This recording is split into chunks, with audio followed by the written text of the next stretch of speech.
What is going on, everybody? It is episode 727 of Pop Culture Crisis. My name is Brett, and I am here once again with my co-host. Introduce yourself, please. Hello, Crisis actors. It's Mary. You were very excited in this intro. I wasn't expecting that. It kind of took me aback.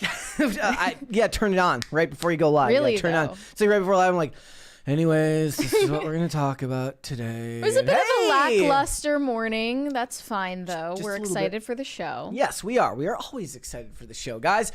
Before we get started, would you hit the like button on this video, please, and subscribe to this channel if you have not done so already. The best thing you can do if you want to help shows like this grow also is to share the video out with your friends, your family, your loved ones, people you like, people you hate even, even if you got family members that are mad at you because you voted for Donald Trump, you should share the video with them too, because this is the best way to help the show grow. I really hope that that's not the case for any of you, but judging by how common TDS is these days, it might be. It might be. We got a bunch of stuff to get into today. Well, so what are we talking about first? Well, Rachel Zegler.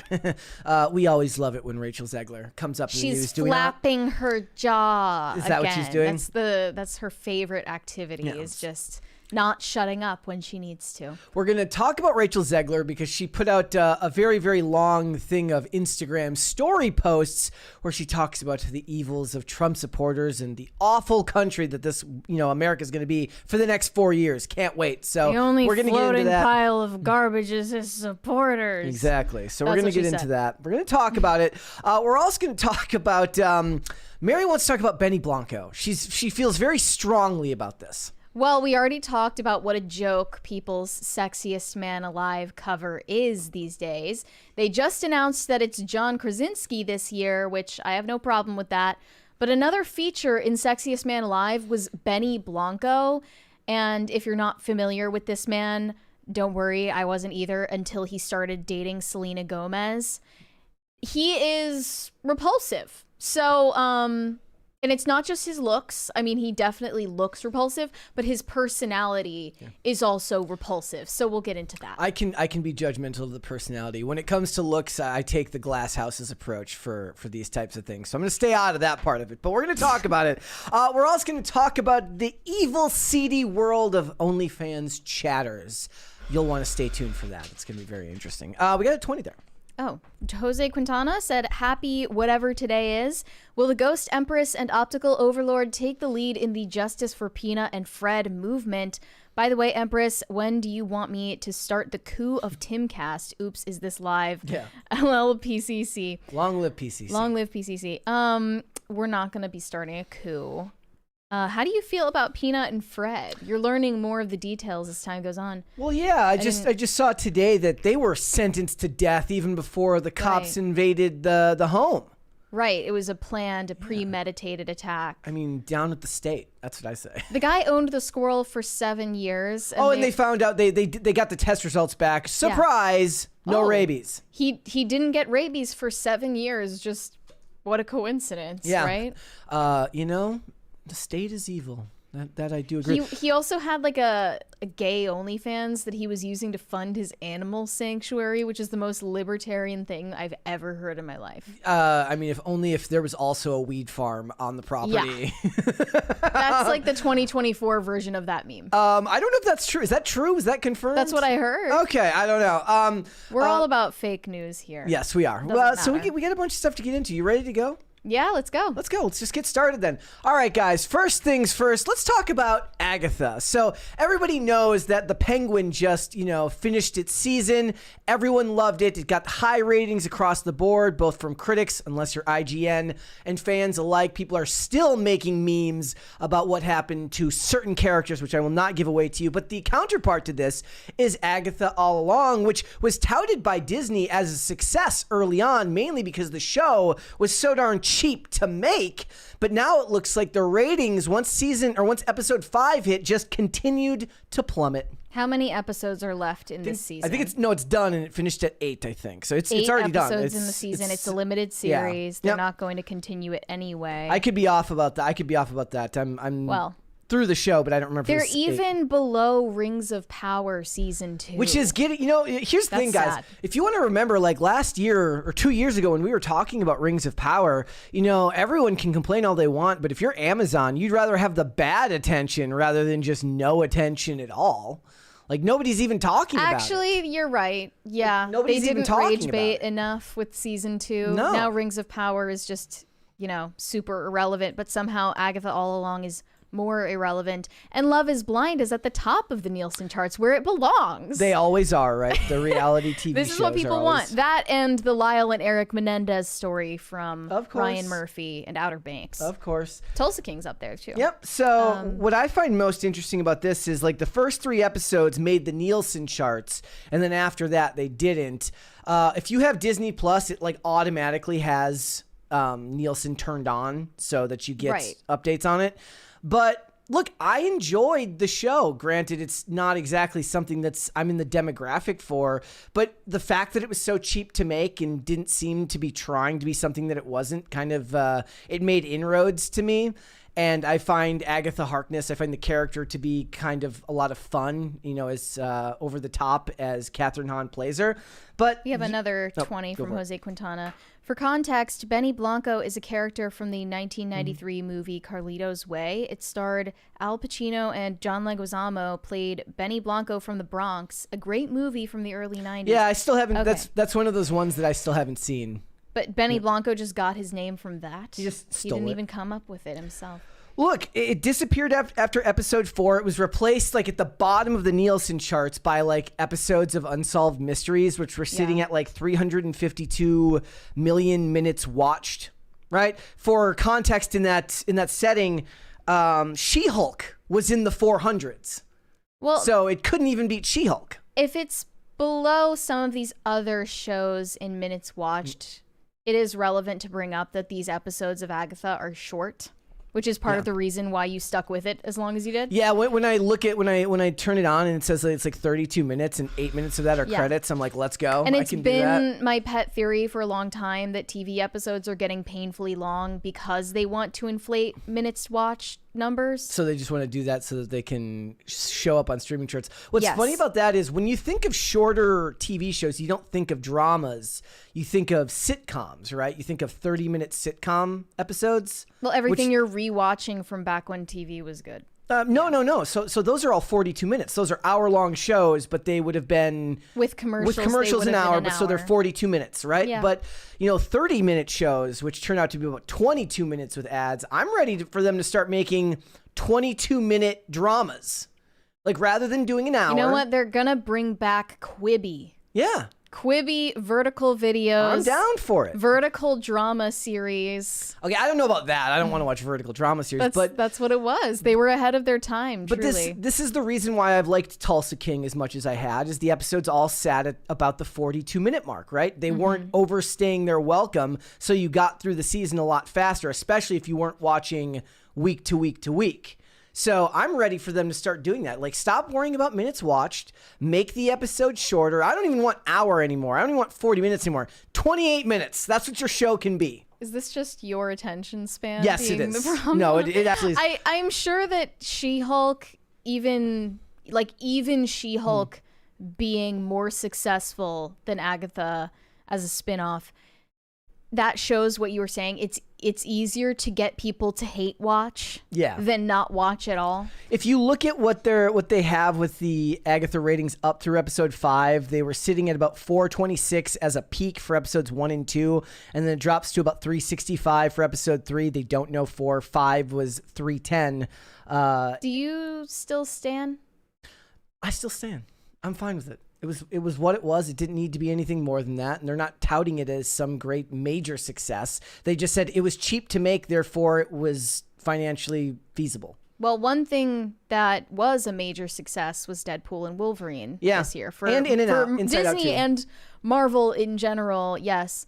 It made $1.3 billion at the box office. And it's getting huge numbers in the home video release. I think it's the highest grossing home video release for an R-rated movie. Yeah, and now at a recent D23 Expo, Kevin Feige has been asked if there are plans for a sequel to Deadpool and Wolverine. They can't do that. And he's not going to do it And this was his answer. It literally means nothing. You're going to hear an answer that means nothing. Well, that's what they do when you're a CEO. The plans with Deadpool and Wolverine will always be the same. We're always wondering where we can fit them in and how fast. Well, the problem is that Ryan Reynolds is taking a year off to write a new non-Marvel movie with Sean Levy and Hugh Jackman. Yeah, so what they decided after Deadpool and Wolverine was, Kevin Feige, you can't sit with us. Yeah. We're going to go do our own thing. We have fun without you. So he's kind of seething in the corner. And then when asked about Blade, which just got basically trashed. Trashed again. Yeah. They said, we're committed to Blade. We love the character. We love Mahershala's version of him. And rest assured, whenever we change direction with a project or are still trying to figure out how it fits into our schedule, we let the public know. You're updated on what's going on, but I can say that the character will make it to the MCU. What I want for them to do is I want them to give Sean Levy all the work. I really do. Like, I can't stress enough how much I like. Ooh, he was an executive producer on Unsolved Mysteries, so he was part of that bottom list there. Like, he was the producer on Fall Guy, right? Like, this guy has just done so much stuff that I really, really enjoy. Fall Guy was a flop, though, as much as we liked it. No, did I say Fall Guy? Free Guy. Oh, Free Guy. No, okay. Free Guy, which I really, really like. He works with Ryan Reynolds a lot, you know? So he did The Adam Project on Netflix, which I really, really enjoyed as well. I don't know if anybody actually... I mean, it did, from what I understand, it did fairly well because it was a kid's movie. But it was kind of heartwarming, and it was really, really good. And most of the stuff that he produces, he produced Arrival. He's just done a lot of stuff that I really, really enjoy. And if we want to push for an industry that wants to move back towards meritocracy, you should be rewarding the people who are giving you $1.3 billion movies. You shouldn't give those franchises to somebody you've never heard of. Like Nia DaCosta should not be doing a 1.3 billion, or should not be doing the next Marvel movie unless she has done a $1.3 billion Marvel movie beforehand, or a bunch of other films that add up to that level of success.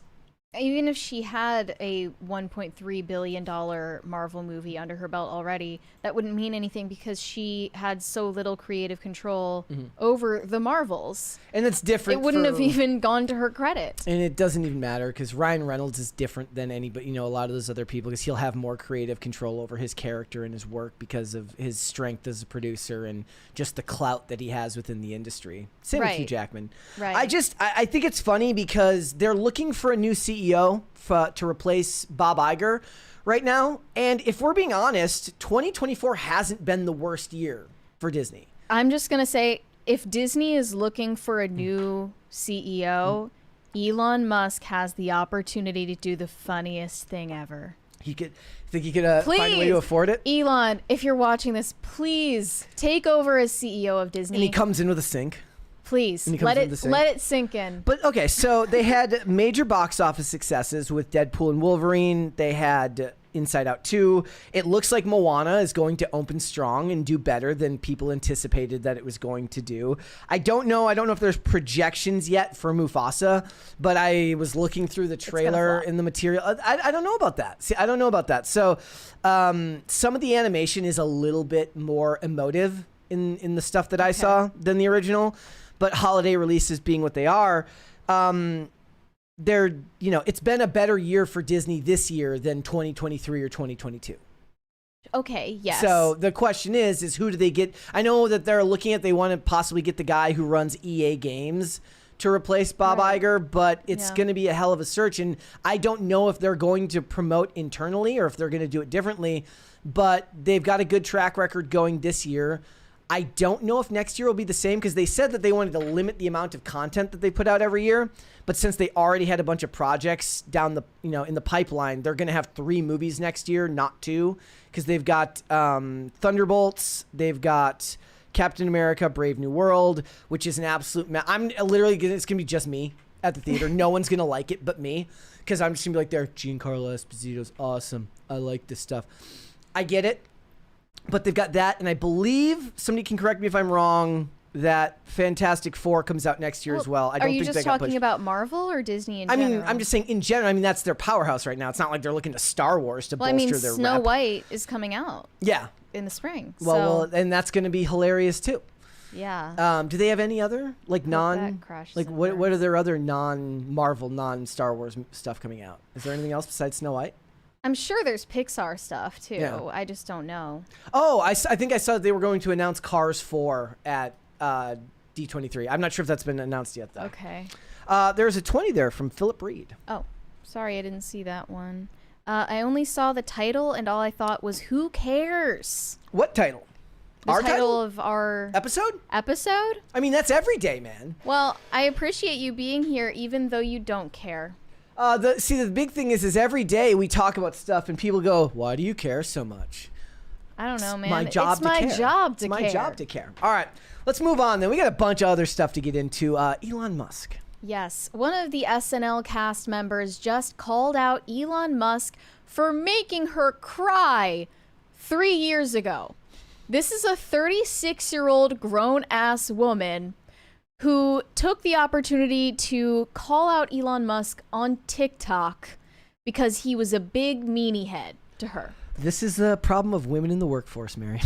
Her name is Chloe Feynman, and from what I've seen, her work isn't terrible, but SNL is terrible these days.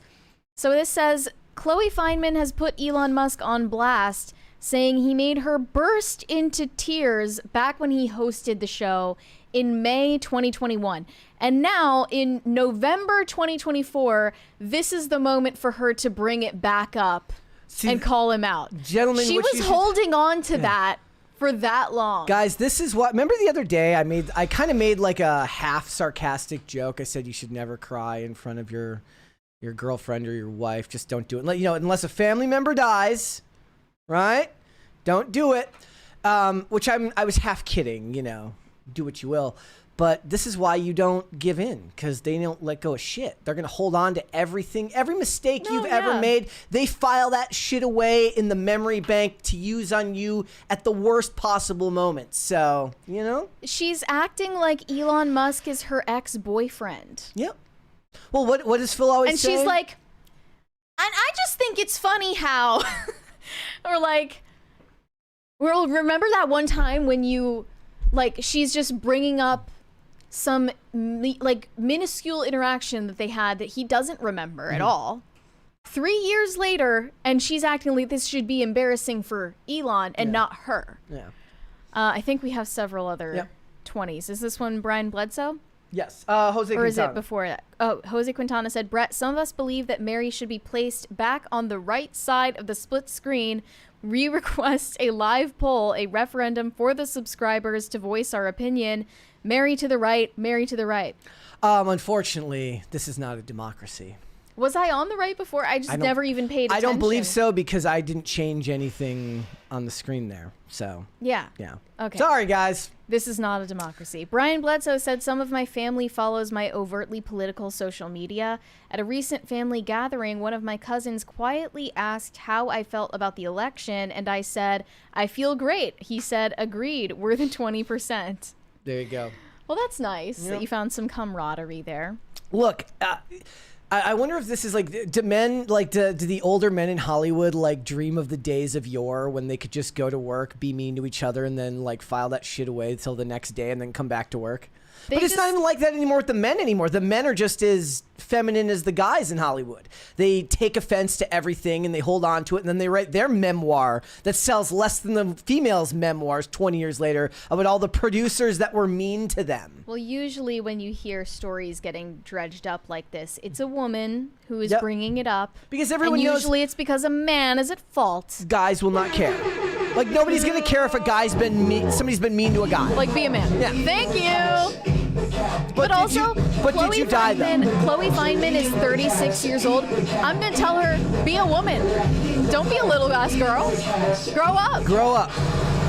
Grow up, lady. You're 36 years old and you're Should we acting watch like this video? on TikTok. By the way, I just want to mention, she posted this TikTok on Monday and deleted it like 3 hours later. Why? So she just immediately regretted her decision because she realized it made her look like an idiot. Well, I mean, that's not immediately. That's like 3 hours later. But she held on to this story for 3 years, posted it on TikTok, and then deleted it 3 hours later. Here we go. Okay, I just saw some news article about Elon Musk being like butthurt about SNL and his impression. There's only one butthurt person, and it's you. It looks like somebody tried to draw like Katy Perry, but funny. You're clearly watching the show. Like, what are you talking about? And I'm like, you know what? I'm going to come out and say, at long last, that I'm the cast member that he made cry. And he's the host that made someone cry.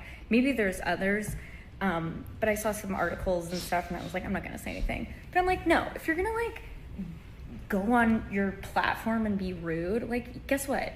You made Chloe Fineman, burst into tears because I stayed up all night writing the sketch. I was so excited. I came in, I asked if you had any questions. And I don't even know if I buy that, given he was already political in 2021, that they were even that nice to him. Yeah, I doubt it. Stared at me like you were firing me from Tesla and were like, it's not funny.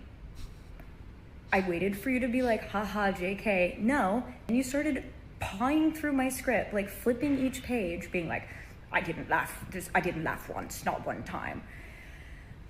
Cut to, the sketch made it on, and it was like fine, and I actually had a really good time, and I thought you were really funny in it, but the success of a sketch is not based on whether you had a good time or not. It's on whether people laughed or not. Well, on SNL, they're paid to laugh. Have a little manners here, sir. Sir.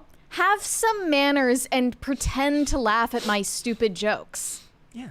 I mean, that's like... You know, if you don't laugh at SNL skits, you're actually very rude. That actually makes no sense, too, because in their industry, theoretically, laughs are currency, because if the show's not funny, theoretically, it should go off the air. Now, we know that that's not true for Saturday Night Live, but it should actually be seen as a detriment if you can't make them laugh. They're like, how are we going to make our money if nobody laughs at our jokes? Everyone knows that there are cue cards for the audience. They're paid to laugh, so it doesn't even matter. They're going to think that it's a hit regardless. And I don't even say this to be mean, but I think everyone is aware at this point, Elon Musk is, what do you call it? Neurodivergent? Yeah. That's the PC term for it now. He's a little bit on the spectrum of autism. Yeah. And characteristically, he doesn't really know how to let someone down easy. Yeah. So he just told her what he thinks point blank in the moment without trying to sugarcoat it. And he was like, I'm sorry. I don't think your jokes are funny. He didn't apologize. He was like, I don't think your jokes are funny. I didn't laugh.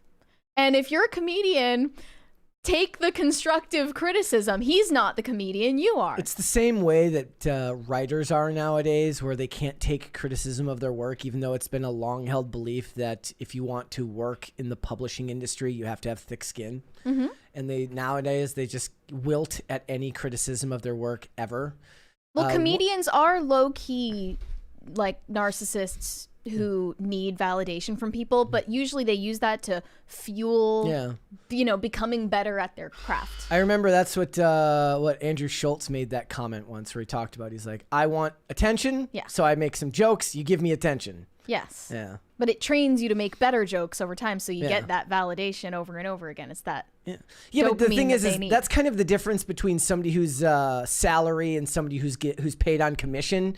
If Andrew Schultz or whatever comedian you like the most only makes their money by filling the seats in an auditorium that they headline, well, then they are incentivized to make better jokes. But if you are working for Saturday Night Live and it's basically a jobs program, like the TSA is, then you're not really incentivized to have funny jokes because nobody cares. They're going to make the joke anyways. Well, the whole reason why Chloe Fineman posted that TikTok in the first place is Elon Musk's post from a few days ago right here saying, SNL has been dying slowly for years as they become increasingly out of touch with reality.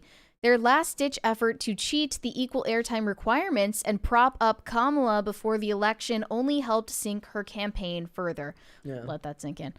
And that's what prompted her to make that clap back at him. Now, he's responded very nicely, very politely. What he said?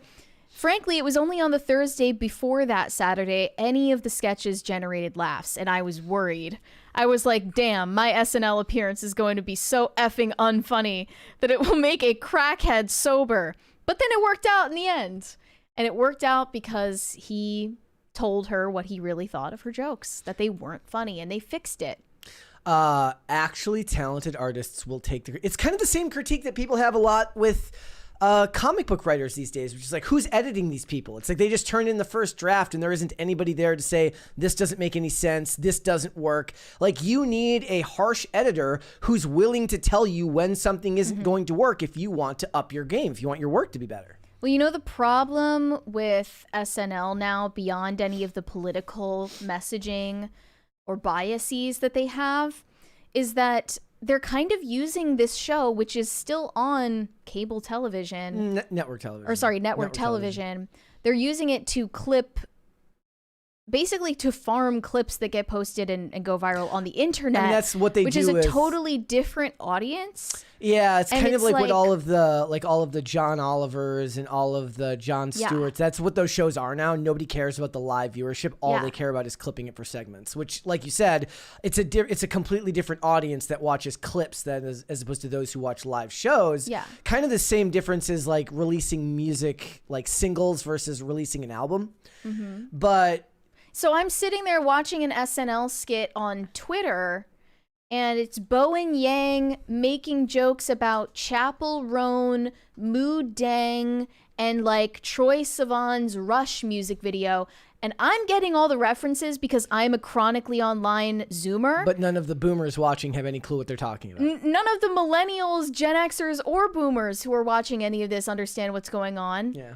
And I'm just like wondering how they perpetuate their own existence at this point. It's crazy. It's just funded. It's just who's funding it? I don't understand. How does SNL make money? Ads. I mean, it still runs ads. From network television? Yeah, from network television. But who's watching it on network television? They're just turning this on and they're like, boomers. who's Troye The Sivan, thing honey? is the boomers are watching it but not understanding the references and just saying, now I can reference this to my kids if they come by, even though I have no idea what I'm looking at here. They're like talking about the Brat Summer on SNL. There's just no monoculture anymore, and it's such a high context thing. Like, there's such a high demand for context to understand anything that they're saying. Do you see that they're now trying to like cancel Mudang because of voting because she chose Trump? Yeah. Right? And they like immediately there was like another was not a replacement hippo. A replacement hippo was like, move over Mudang. Mudang. Then they showed this other one because they're like, we can't have like a center right leaning hippo. Like, no, you can't. Like, what? You know what's worse than your Republican dad is your Republican hippo. So they had to find a new one.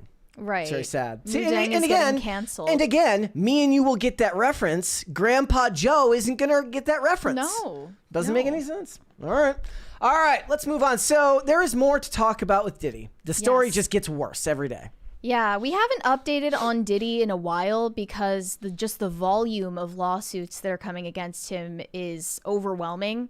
But recently, Ray J conducted an interview with TMZ for a documentary that they're doing on this case. And Ray J claims that there are many celebrities, he leaves unnamed, that are finding the alleged victims of Diddy and his associates and paying them off for their silence, basically offering them hush money. A lot of people thought that the $30 million settlement Diddy gave to Cassie Ventura was basically a hush money payment. And it appears to have worked.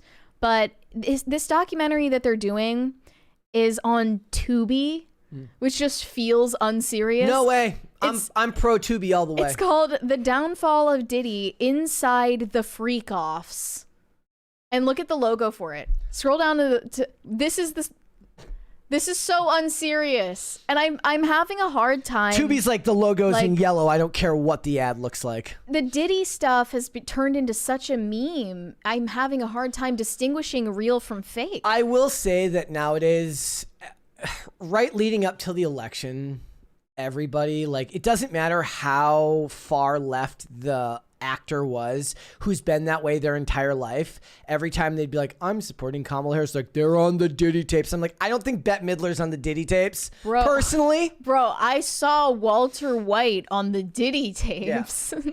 Like, at a certain point, these celebrities are just true believers of far leftism. They're not all on they can't all be on the Diddy tapes. Let's take a look at Ray J's interview. He actually has a history of his own tapes. Yes, he does. 'Cause I'm hearing about artists paying victims to keep their name out of it.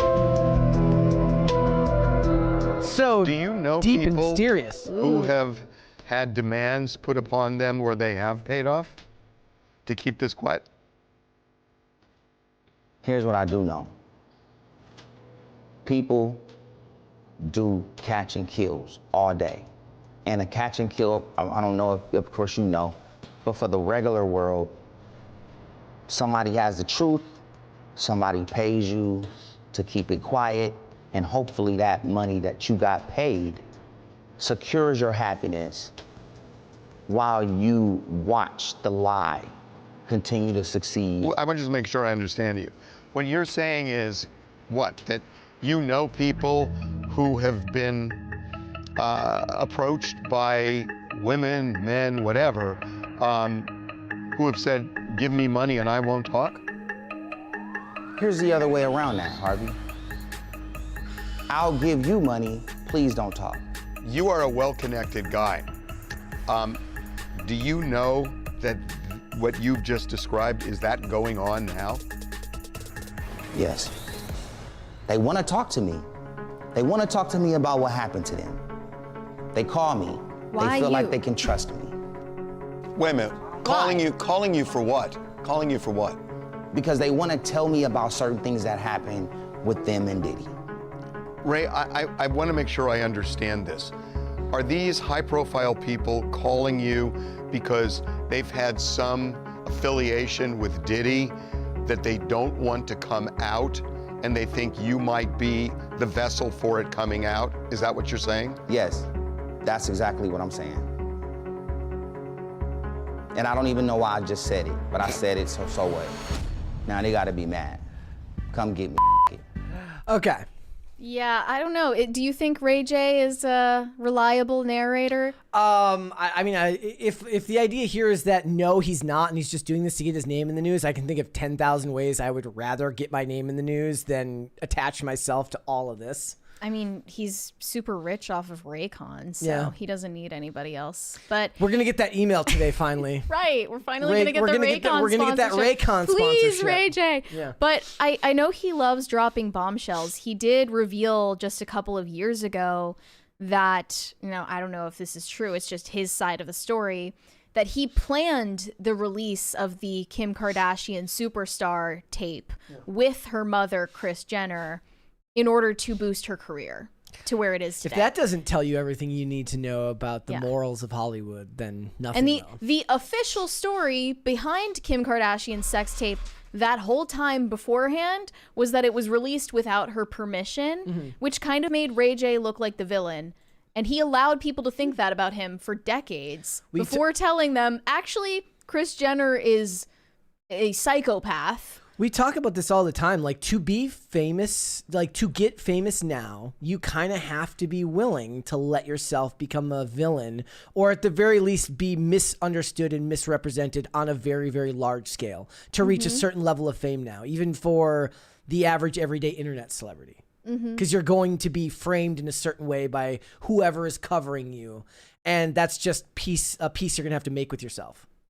Right. And that kind of sociopathy, I think, is most thoroughly expressed at a freak-off party. Yeah. Where you're just so rich, so powerful, so famous that you're bored. And that's where I think a lot of this depravity comes from, is just experimenting with the boundaries of what most people consider morally unacceptable. Yeah, and this was before, like, nowadays I think it shows itself more readily in narcissism out of your average everyday internet celebrity. But what they had, what Diddy had with fame through rap music in the 90s and into now, was a level of financial success, and notoriety that goes so far even beyond that. They also mention this Texas attorney, Tony Busby, who we've mentioned on the show before. He's got a buzzy name. Yeah, he does. And he has filed countless lawsuits against Diddy at this point, with more to come. He also appears in the TMZ documentary and reveals that he has sent a demand letter out to various high-profile people with an ultimatum: pay up or face a lawsuit. Ray J seems nervous as he describes why celebrities have contacted him, and at a point he shuts down, believing that he's already said too much. So we'll just say it now before it's too late. Ray J is not suicidal. Yeah, right. Like, don't put him in the same cell that Epstein was in. Please. Yeah. Yeah. Like when we see stuff like this, I think back to all of the stories that you've heard. It's weird how Hollywood has always been able to kind of frame themselves in a humorous light whenever they do meta humor in movies and television. And I would like to see more. Like, it'll never get made. They'll never make those movies on a regular basis. But think about the movies that could be made about the average everyday producer and the depravity that they've created at their own parties.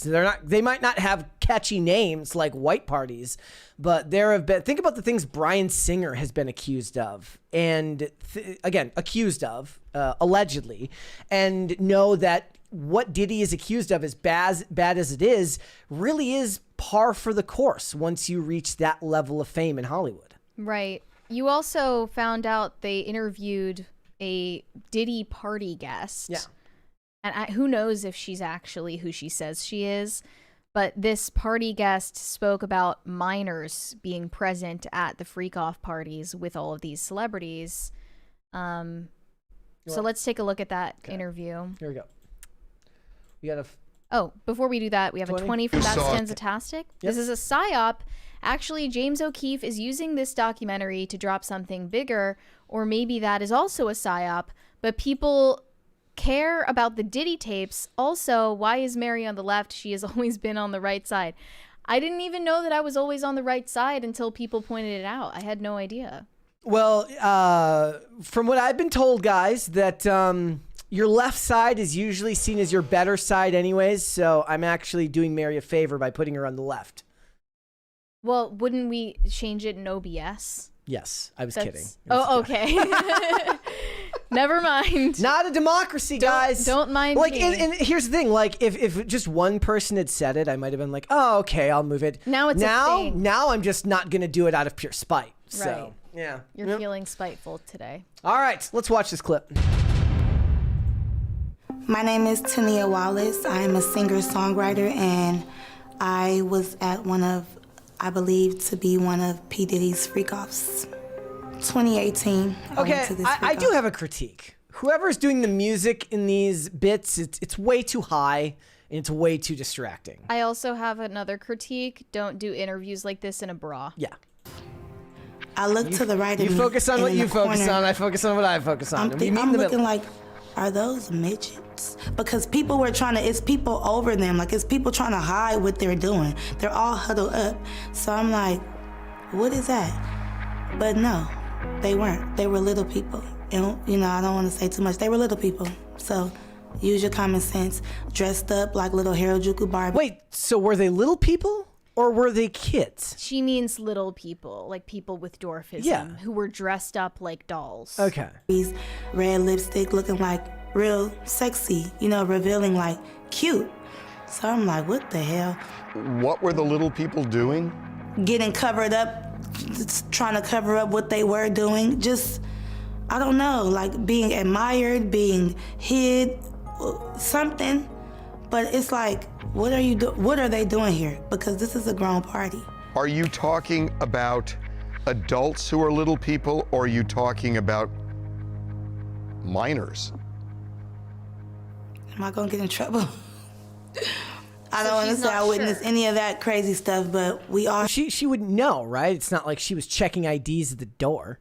Well, I mean, I think she's trying to say have that common sense. it was obscure. Yeah. Little people. It's not supposed to be there. Yeah. Not supposed You're to be talking there. about underage people. She won't say. Well, she's thinking of her own liability. Right, yeah. That's so infuriating. Well, speaking of people not naming names, I sent you this meme about the Diddy, not the flight logs, but the Diddy freak off list. The Instagram video? Yeah, this the one? guest list. Okay, here we go.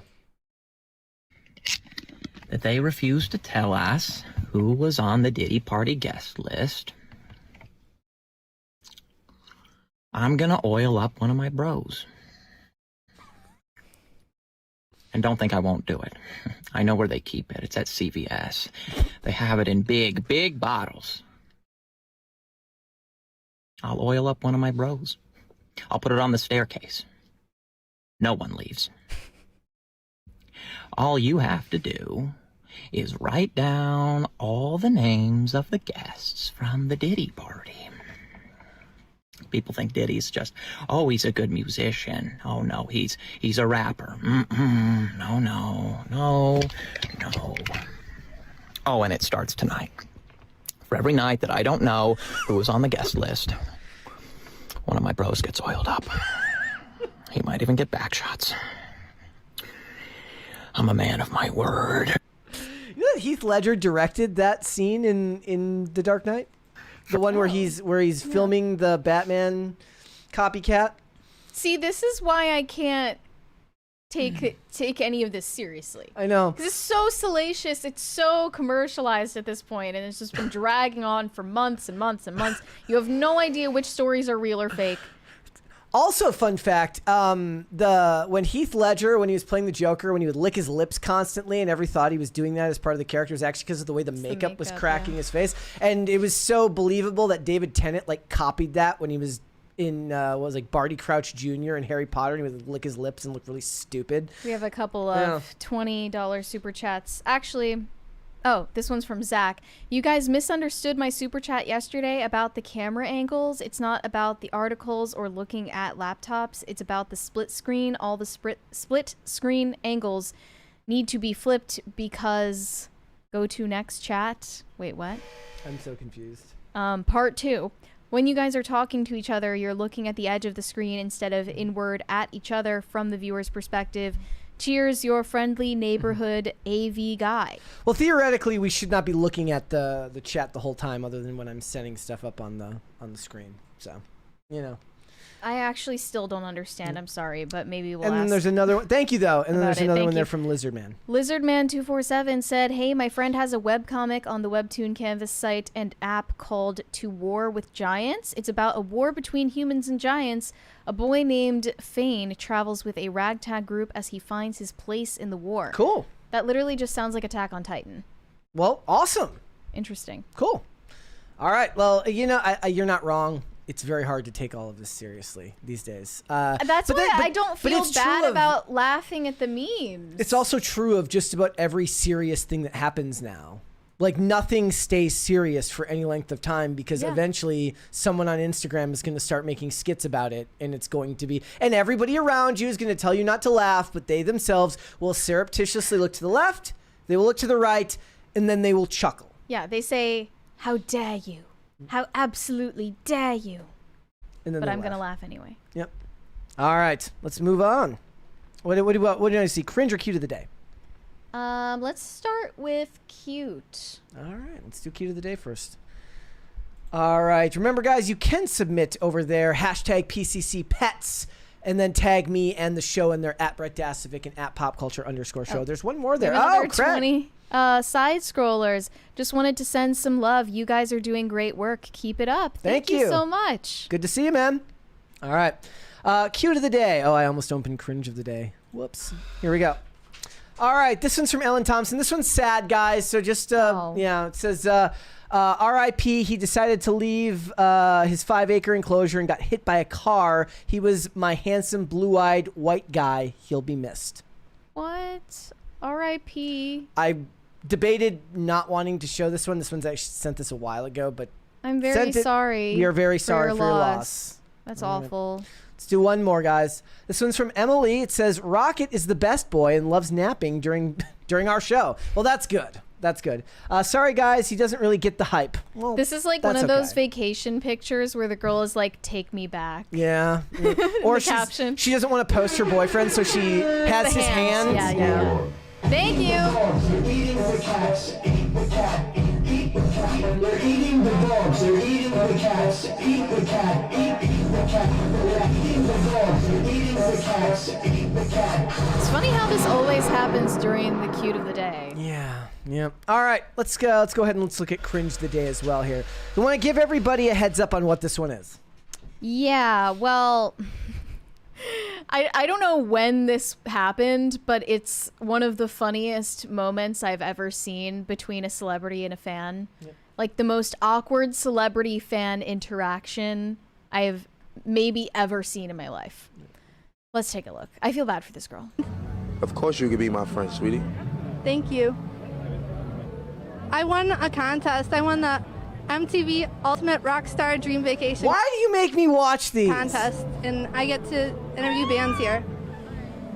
Oh, that's what's going on. Yeah. Okay, lucky you. Thank you. It's a pleasure to meet you. Pleasure meeting you too, babe. And you definitely have a weird vibe to you, so swag. ASAP. I'm out this. But at the beginning, you didn't hear it. She was like, "Can you be my friend?" Like, I feel so bad for her. I hate it. I hate it so much. Why do you do this to me? I mean, he told her that she had a weird vibe. Like I spend my life trying to avoid awkward content, and then you just go out here and make me watch it on the show. It's awful. I love it. All right. That's what I live for. Let's get started. Well, Rachel Zegler is posting again. Nurse, she escaped. She's out of her room again. Rachel Zegler just posted 4-part rant on her Instagram story talking about Trump's victory. She is incredibly devastated about it. And she just expressed really how she thinks that Trump supporters are less than human and they deserve to never know peace in their lives because they voted for Trump. And she is alienating so many people right now, and Disney is not going to do a single thing to reprimand her for her social media antics. So let me just read what she said here. I find myself speechless in the midst of this. Another 4 years of hatred, leaning us towards a world I do not want to live in, leaning us towards a world that will be hard to raise my daughter in. You don't have a daughter. But okay. She wants my hypothetical daughter that I really hope gets an abortion one day. Leading us towards a world that will force her to have a baby she doesn't want. Leading us toward a world that is fearful. So, just right off the bat, her dream for her future daughter is to one day get an abortion, to abort her grandchild. Mm-hmm. But we are the party that's against joy. Okay, whatever. She continued, I shouldn't be this shocked, but I am. I'm heartbroken for my friends who awoke fear this morning, and I'm here with you to cry, to yell, to hug, to wax poetic on how the left continues to fail us in forging a new path forward. This loss should not have been, and it certainly should not have been by so many votes. I echo Ethel Cain's statement more than anything. May Trump supporters and Trump voters and Trump himself never know peace. There is also a deep, deep sickness in this country that is shown in the sheer amount of people who showed up for this man, who threatens our democracy. It is terrifying the number of people who stand behind what this man preaches. It is a foolish subscription to a false sense of security, of masculinity, of intelligence, of patriotism, and of humanity. There is no help, no counsel in any of them. I could go on. I won't. She goes on, though. I feel sad. You probably do, too. F this.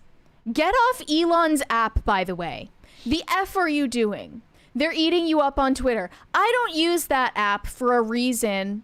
He helped get that man elected, and you're giving him business. I was talking about finding catharsis in art. I don't care if you're going to pick a fight with me. It's been done before. Ooh, we got a badass. Find something real to be mad at today. There's plenty to go around. End scene. Mm-hmm. Oh, it wasn't even all. No. Okay, that's all. Going on stage for Act 2 now and need to get off my soapbox before I get too heated. Sending love to everyone who needs it today. May we all carry each other through the worst and hold these politicians accountable. Your Democrat governors just got very important. They already were, but hey, follow your governors. Hold them accountable. Local government is where we will make real change. This is not the end, ever. I will love through these 4 years as best I can. F Donald Trump. Let me point out one of the biggest acts of cognitive dissonance here is that what Donald Trump did by appointing, conservative Supreme Court justices was take this issue and throw it back to the states, which is actually in a lot of ways the opposite of fascism, because he is not exerting federal control over certain issues. The problem is they want to be the fascists who exert federal control on their own behalf, meaning abortion rights. I want to be a fascist who exerts federal control, and I fully own that. And she actually comes to the right conclusion at the end. She just doesn't understand why, which is that, yes, your local government is in a lot of ways far more important than the federal government, because you will be far more impacted by local laws than you will federal laws. But again, that's not the long and the short of any of this. What it really comes back to is a deep, deep hatred for your fellow Americans, those who see the world differently, people who work in careers that are vastly different than what you do, working in theater and arts and entertainment, and that lack of empathy for people who see the world differently than you, your inability to understand that somebody else might vote for a different person for reasons other than the desire to be part of a fascist dictatorship, is why you will continue to lose, because nobody has any sense of introspection anymore. Well, aside from any of Rachel Zegler's political opinions, as stupid as they are, they're not even worth addressing, because let's get to the point. This is the girl who is playing Snow White in one of Disney's biggest movies next year. And she just told 70-something million Americans not to interact with this movie. Theoretically, she just told 70 million people, if not far more than that, F off, I hate you, don't watch Snow White, because I think you deserve no peace. Like, that's what she just did. Theoretically impacting even more than that, because the idea would be that, look, the leftists aren't having kids. It's conservatives that are having kids anyways. So if they're not going to bring their kids to it, it impacts far more than 70 million people. She not only alienated about 70 million Americans from watching Snow White, also alienated their children. So I'm just wondering when Rachel Zegler is going to get reprimanded the way that Gina Carano did. Because this is exactly what Gina Carano was accused of doing, using, what was it again, degrading language about groups of people? Beep, bop, boop.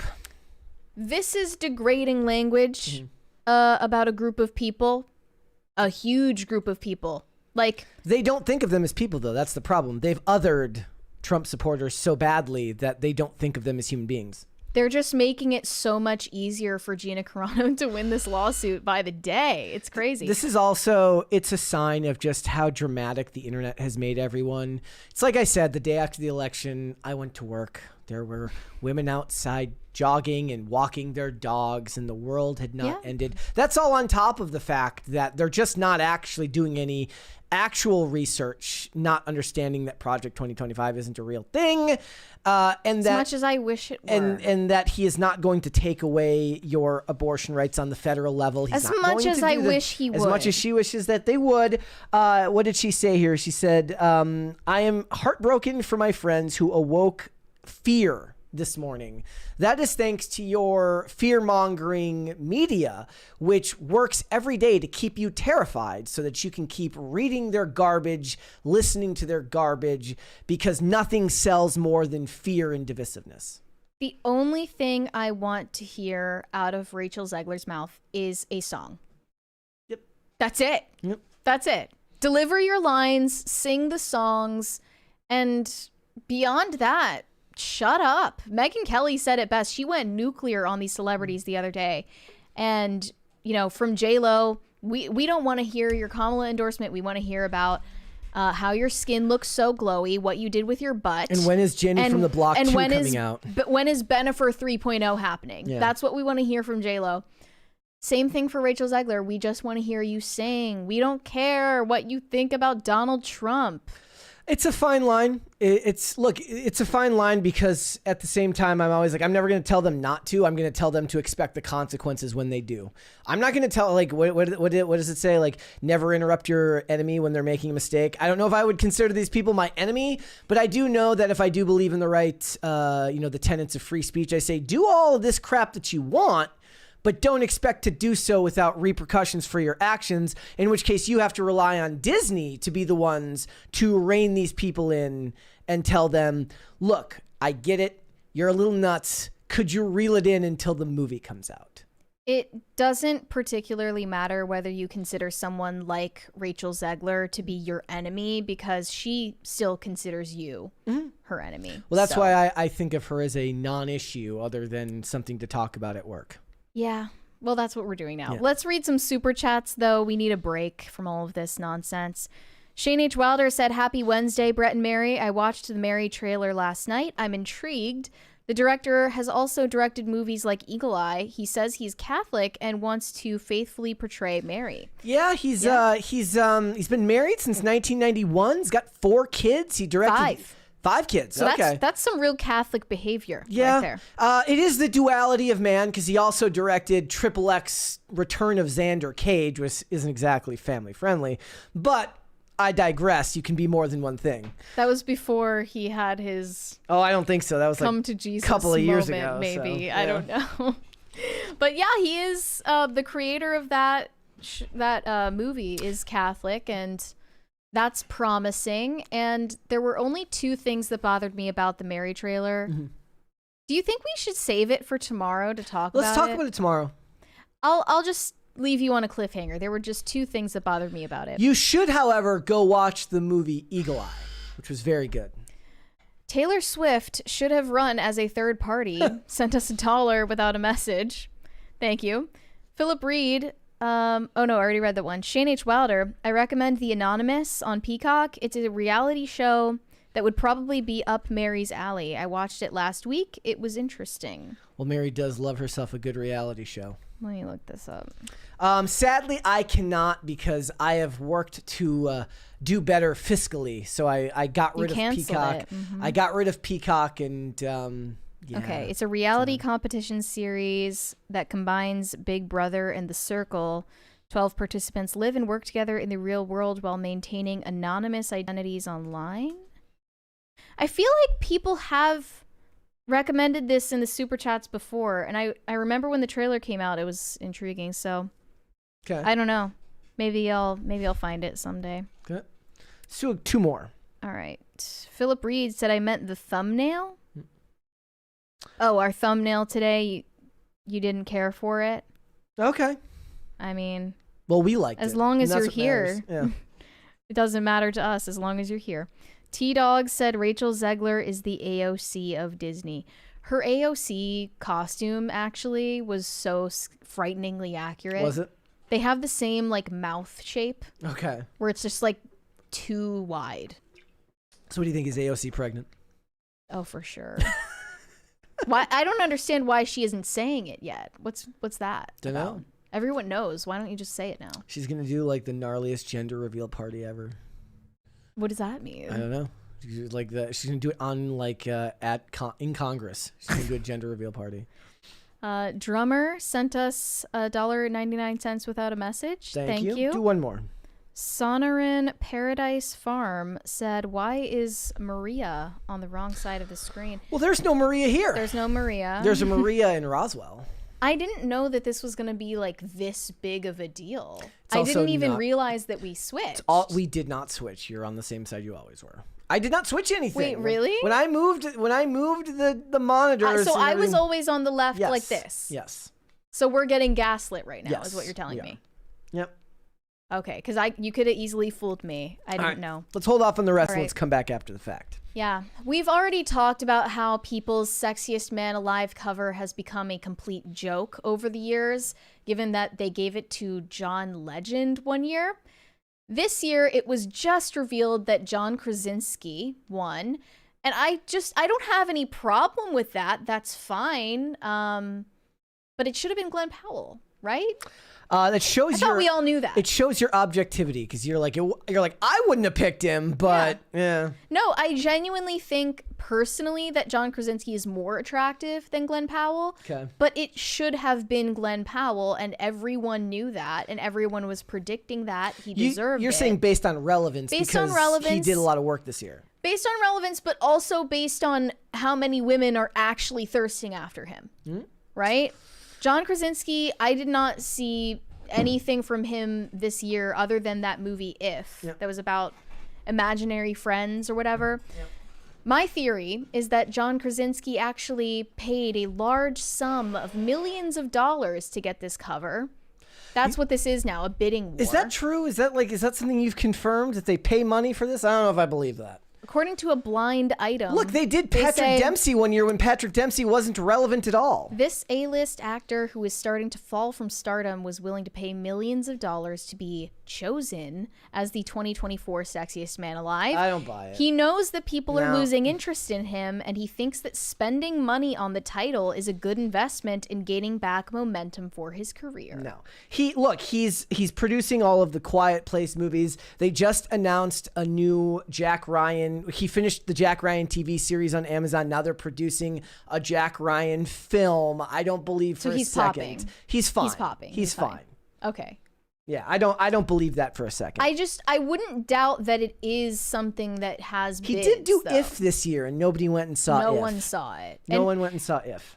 Ryan Reynolds was in that, wasn't he? Yes. He starred in it and no one cared.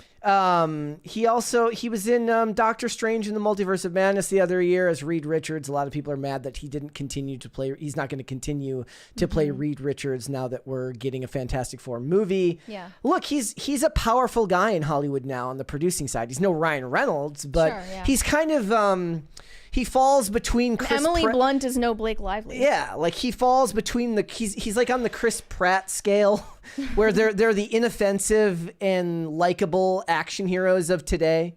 Yeah. He's relatively inoffensive, and I do like A Quiet Place. More egregious than this, though, is they featured Harry Styles as the sexiest musician. Wrong.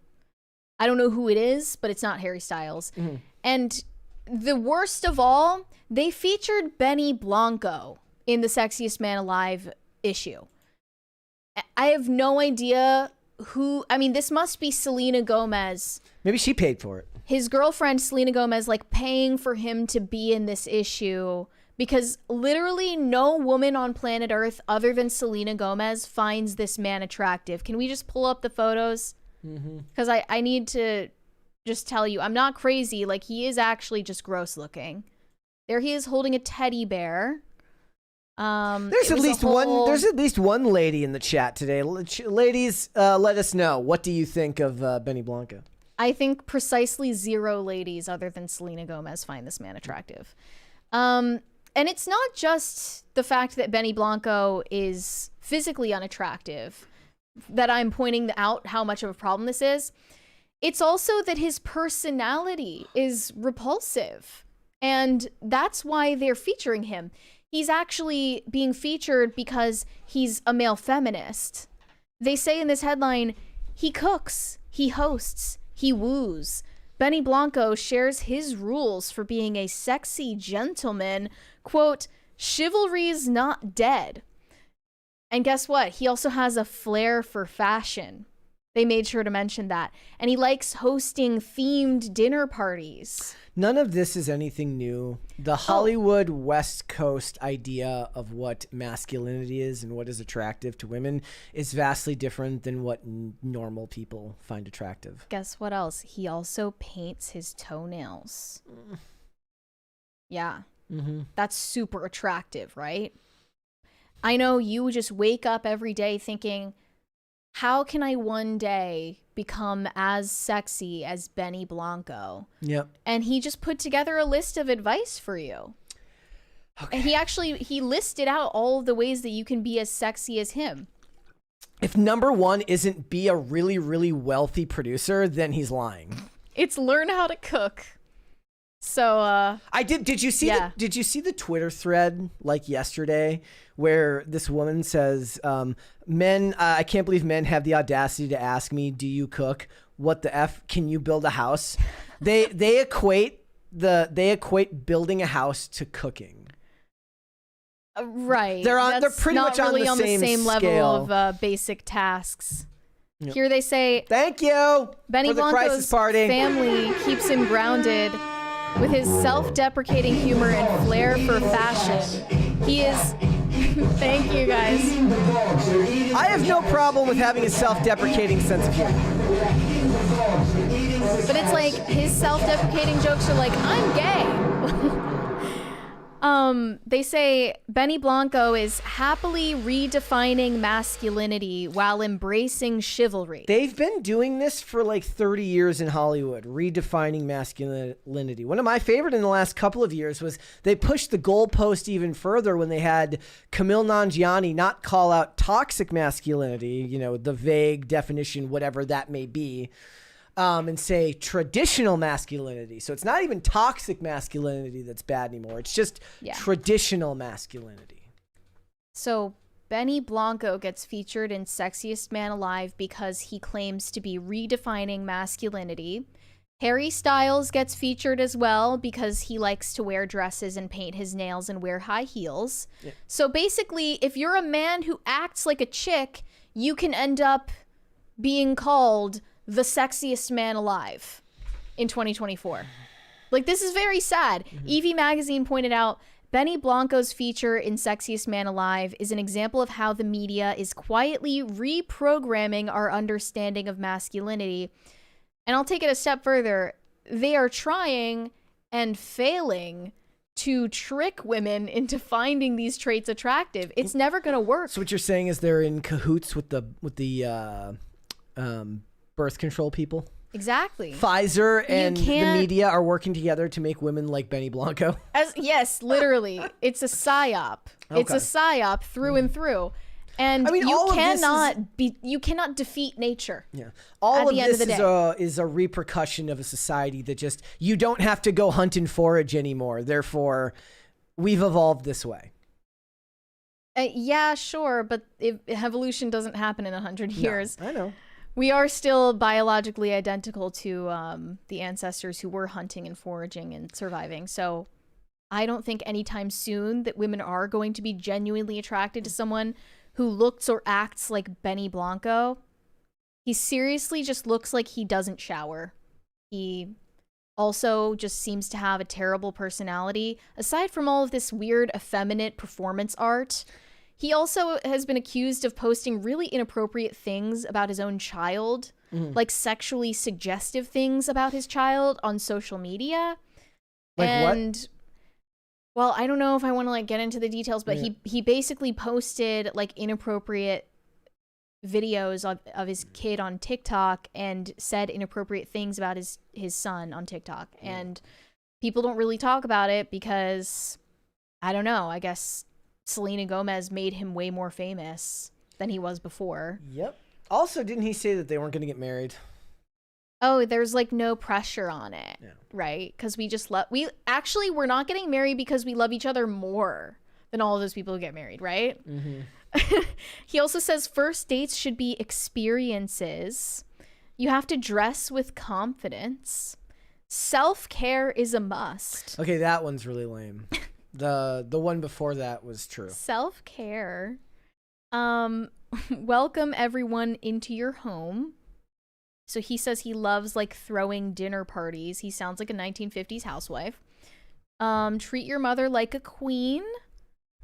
And gift giving is an art. So what you're saying is like when he does the listing, it's like your kid, your wife, your mom. He puts his mom first. Yes, definitely. Okay. All right. And he says no to ghosting. Yeah. Okay. We know what his priorities are. Well, we have another 20 from Jose Quintana. Leguizamo's portrayal of Benny Blanco is supremely more masculine. No contest. By the way, I'm ordering from Domino's. Any recommendations from the Empress and Overlord? Pasta, pizza, chicken, long live PCC. If it's Domino's, you get pan pizza every time. I never eat Domino's unless it's like at a party. Okay. Like, Pizza I don't party. just go out and buy pizza, actually. So for a while we were, because It's a lot of food. We have like a King's Pizza over where we are, and we'd get that all the time. And like one time I went back to Domino's and got it. I'm like, I can't do this. It's fine. I mean, can't do this. It tastes fine. It was good, but You let your standards get too high. Yeah. Yeah. All right. Yeah, it's a psyop. It always is. Because everything I don't like is a psyop. Colby Hansen said Elon is risen with the tism. Yep. He's risen with the tism. Red Snow said 28K years till the Great Crusade. Praise be to Space King. Praise be to Space King. I don't know what that is, or should I be afraid? But okay. Shane H. Wilder said, "Is Ray J's Diddy doc sponsored by Raycon?" I mean, that would be really funny. It should be. It should be. It should be. It should be. Pop culture. You know what junkie. he's probably doing? You know what he's probably doing? He's pushing all this stuff along so that he can buy up all of Diddy's companies. He wants to help bankrupt them so that he 50 can buy Cent them. isn't going to do it first? So he's going to buy them on the cheap. I don't know. Pop Culture Junkie said SNL weekly Nielsen's are erratic. Depends on host. That makes sense to me. That's why they keep inviting like comedians that you'd normally think are too risque for SNL, like Shane Gillis. And if you do want to see an actually funny Saturday Night Live skit from years ago that was way ahead of its time, do go watch the advertisement they made for Levi Wokes, which was actually a very funny critique of what is now known as woke culture, and it was actually really, really good and ahead of its time. And it's like, so you know that you're cringe. Yeah. Can you stop being cringe now? No, they can't. They're self-aware. Pat the Plumber said, I looked back and Mary's in the same spot as always. Y'all are experiencing a Mandela effect. It's not a Mandela effect. They're trying to gaslight us. So it's just because I used to be... I don't even know what the difference is now. It's whatever. It's have where no you're idea. where you Okay. always were. And Yeah. all the monitors and everything are on the same sides that they were before. I think it's just that the camera is further to Yes, my so left. what you guys than it don't used to be. understand, so when before we have the cameras on the wall now, so the camera that I'm looking at is no longer in the center here. Where I'm pointing right now is where my camera would have been before, and directly next to it in the middle of the table is where Mary's camera would have Right. been. Now my camera is up there and Mary's camera is up there, so you can see it. Yeah. Hi, you're above me now. But I kind of like it now. It's less obstructive. We used to have a little bit of We'd have to, trouble like, look actually through a making window. eye contact in the Yeah. middle of all these cameras in the middle. Joanne said, do you think Bieber will speak up about what happened when he was spending time with Diddy? Well, if he hasn't yet, will he? Talk about Probably it? not. Probably not. Probably not. Probably And I not. mean, he has heavily hinted at it. Yeah. Unless you disagree and you think he didn't. Like- it seemed like you were incredulous at the time we were talking about like the yummy The music video. Oh yeah, and people got everything. really mad because I dared to be like, just maybe not. I don't know. People. The thing is when people really want something to be true, when people really dislike someone or it's just too salacious, they get really upset if you just take a second to be like, hey, maybe this isn't true. Now maybe it is. I don't know, but I tend to not put a whole lot of thought into something I can't confirm with my own eyes, anyways. Well, I mean, if the thing in question is the alleged like abuse of a child, of course no one wants to. I wouldn't want to speak to about it? believe Yeah. that happened, and I wouldn't want to speculate about it, especially if it did happen. I do think that the fact he used pictures of babies to promote that song, The and advertisement images was of the pizza, craziest part to me. the pizza and the babies back in, what was this, 2020? Yeah. That's really, that was kind of what made me think it's believable. That music video is really strange. So will he speak up about it? I would guess no. Shane H. Wilder said, Zegler, I'm done talking, narrator, but she was in fact not done talking. Yeah. Seriously, She's like, Southern goodbyes don't go on this long. She was like, I'm speechless. Continues to give just insane 4-page speech. I'm just done. F this. And that's another thing. She was in fact not done. And I just think it's funny how on the Raggedy Ann said Disney, a family company waging war on families. Clown emoji. They are clowns. They're clowns. They are still talking about the camera angles in the chat right now. It's hilarious. Does it bother you that much? Yep. Wow. I mean, we're just going to have to get so many new subscribers in the new studio that no one will remember anymore what it used to look like, and it will be just lost to the sands of time. It is nice to be able to look directly across the table on each side at whoever's here, and not have to worry about the camera being here, Feels very the nice. guest camera being here, and the no guest one's camera being worried here. about kicking the cameras. That was a happening all big the problem. time, Cameras were always getting kicked, especially when Phil was around. Yep. We think he'll be back. One-eyed Phil. Yep. Can't wait to see him on, Let's do one on more. the show. Justin Aliotti said, in America, we value democracy, and the electorate college selected Trump. She should not hate 74 million people because Harris lost. Rachel makes things worse when she speaks. Yeah. Yeah, with very few exceptions. I actually can't think of a single one. I mean, like... She makes things better when she sings and worse when she speaks. Both sides have the issue of demonizing the voters of the other side. I do think that Have that's you an seen issue. people demonizing the Kamala voters? Now, less common, at least on the side of the internet that I'm on, whereas the people who criticize Trump as heavily as they do are also very, very critical of the people that would vote for him. Now, what is it that they always say, that the right thinks the left are uninformed and the left thinks the right is evil? Mm-hmm. And those are vastly different views of the world. Yeah. I don't know. These are big issues that unfortunately Hollywood signal boosts, but I think the Daily Signal did a street interview with this like super normie Kamala voter, and she was like, "Oh yeah, I voted for Kamala. She lost.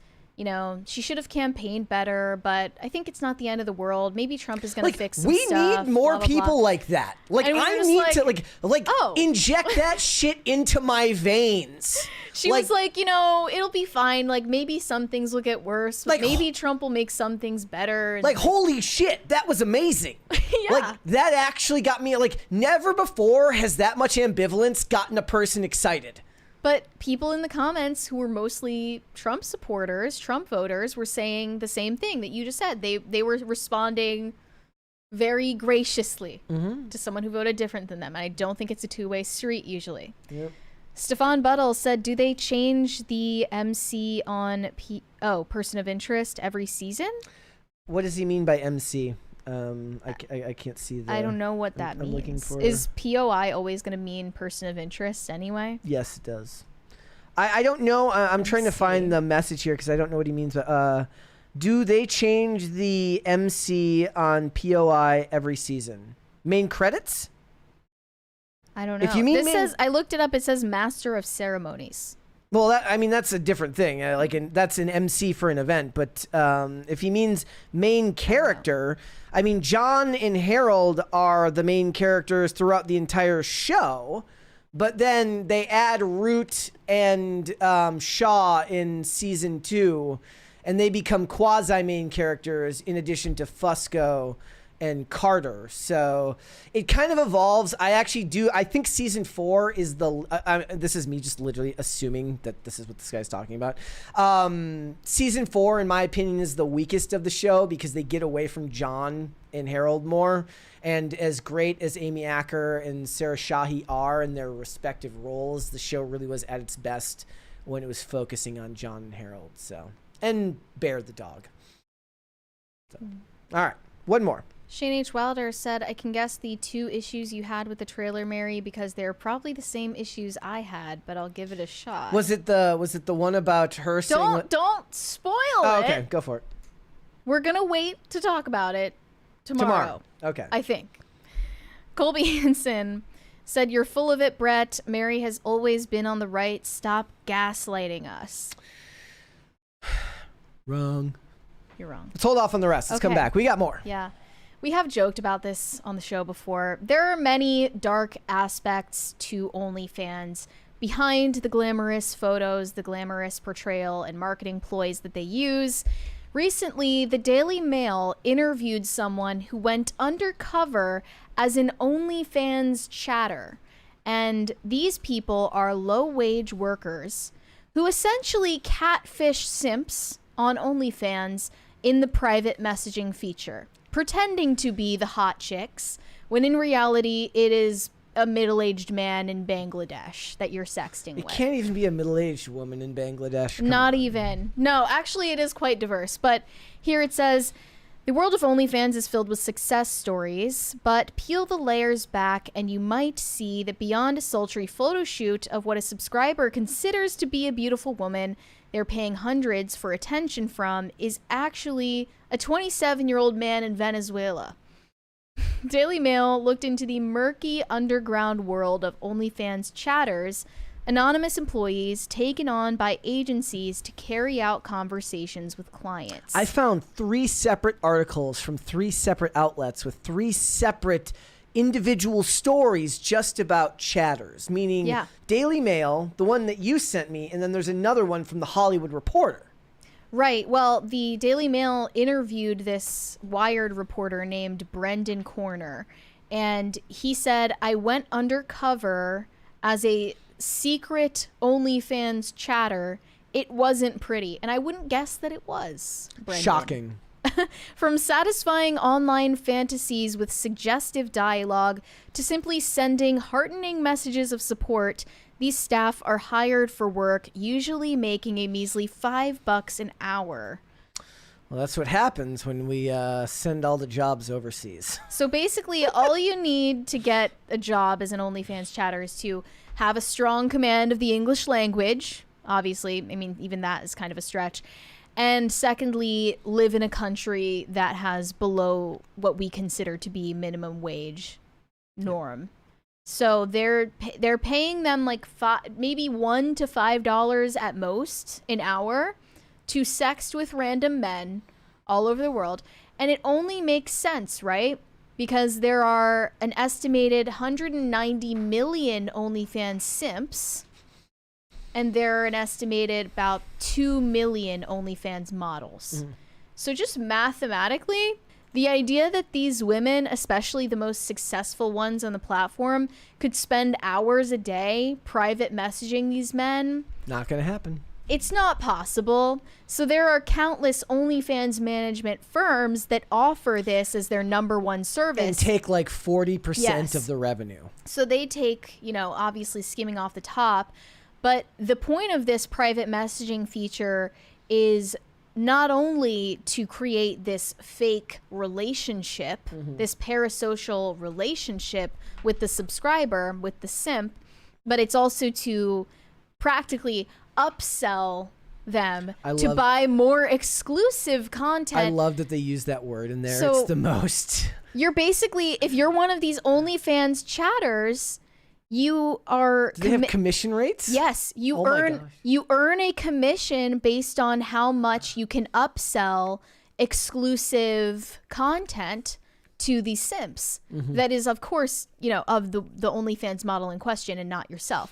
So it's not just the hourly rate, but you make a commission on that as well. Does it sound like something you would be like mentally capable of doing? Because most people, I feel this would break them. No, I don't. I mean, like the average person probably couldn't sell a car either. Right? Like sales jobs are unbelievably difficult in high pressure. Imagine the high pressure environment. Actually, never mind. You know what? It's probably easier to separate a coomer from his money than a person looking to buy a car. Yeah, well, actually, they A noted coomer that and his money are easily parted. you can keep track of how much money a subscriber has already spent. So if he's a big spender, you can give him more freebies. But if he's a cheapskate, you got to make him pay. Like these are actual guidelines that they follow, and you have to study her backstory, what her hobbies are, what foods she likes, what emojis she uses, the type of punctuation that she uses in her sentences. It's a very involved process. So it's like there's at least one OF chick who still spells a lot A-L-O-T rather Right. than A space L-O-T. And These- you have to yes. know that she herself always spells it A-L-O-T. These are the types of things that you need to study in order to be one of the experts doing OnlyFans private messages. So in his Wired piece, Brendan Corner reflected on how he struggled with the ethics of the chatting world, not just on the side of the people seeking work, but the clients who believe that they are having a private conversation with a woman, and oftentimes they're sending explicit photos they believe will be for her eyes only. I shudder to think what he had to go through in this process. He just keeps the bleach ready right by it for his eyes every day. Like, he's seen it all, man. He said, I worried that if I lingered in the chatting world for much longer, I would be forced to lose something that so many of us have struggled to retain, the ability to empathize with people we only know through words on a screen. He spoke about the strange salesman-esque etiquette that chatters are honed to employ. For instance, what happens if they ask for a spicy photo in return to the nude pic they sent? They ask for content, but they have to pay for it. You don't really get freebies unless you're a proven spender. Look, it's just the evolution of used car salesmen. Here he details one of the first jobs that he got doing OnlyFans chatting.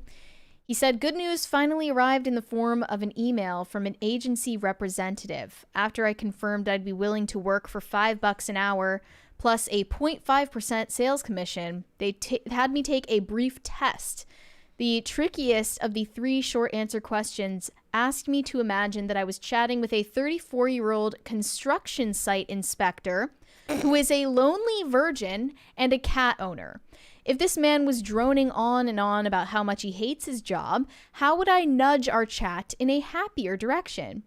I thought back to something that an Argentinian chatter told me about her approach to such situations. A longtime writer of fan fiction and a connoisseur of erotic audio stories, she told me she had an excellent feel for how to get a chat back on track. You can say, oh, I had this really hot dream, or, oh, I just saw this porn video, and you guide the conversation from there. I took the first of her recommended approaches, keeping in mind that my customer seemed to be a sensitive soul. This is the most disturbing part. I told the subscriber I had dreamed of him cooking for me in his apartment as I snuggled up on the sofa with his cat. And this is the quote, I was watching you in the kitchen making me dinner, except now you were wearing something different. Those gray sweatpants that really showed off your body. I felt so happy in that moment. You're talking to the 34-year-old virgin construction worker who lives with his cat. The natural evolution of the prostitutes or the escorts that do the girlfriend experience, right? This is just that for the digital age. It's disgusting. I mean, I looked at actually like one OnlyFans model I'm aware of because I met her on the whatever panel one time is Brecky Hill, and she's like super popular on the platform. Is that the one that impersonates Livy Dunn? Yes. Yeah. Yes. And in all of these photos, obviously she's taking like super raunchy photos for Instagram. I look at the captions that she puts on these Instagram posts, and they say stuff that's like addressing the individual who is interacting with her post. She's saying, you're cute. I love you. Come over. Cute date idea. Come over to my house. Like all of this stuff is personally addressing the audience. Like like WYD. Will you be mine? All of these captions are directed at the individual who's reading them. Sex has been commodified through the internet, so none of this is shocking at all. I wouldn't call it shocking, but I think that so many people are obfuscating from the issue at hand that it needs to be pointed out. Go on. That's why I want to talk about it, because they deny the real nature of what they're doing with these men and their brains. Yes. As you said, they are the OnlyFans subscription model is hacking men's brains. And it takes advantage of the fact that America in particular is going through a male loneliness epidemic that everyone, knows is real, even if feminists will tell you not to talk about it. It is a very real thing. And whenever there is a need to be filled, in a free market, that need will find its way to being filled through industry.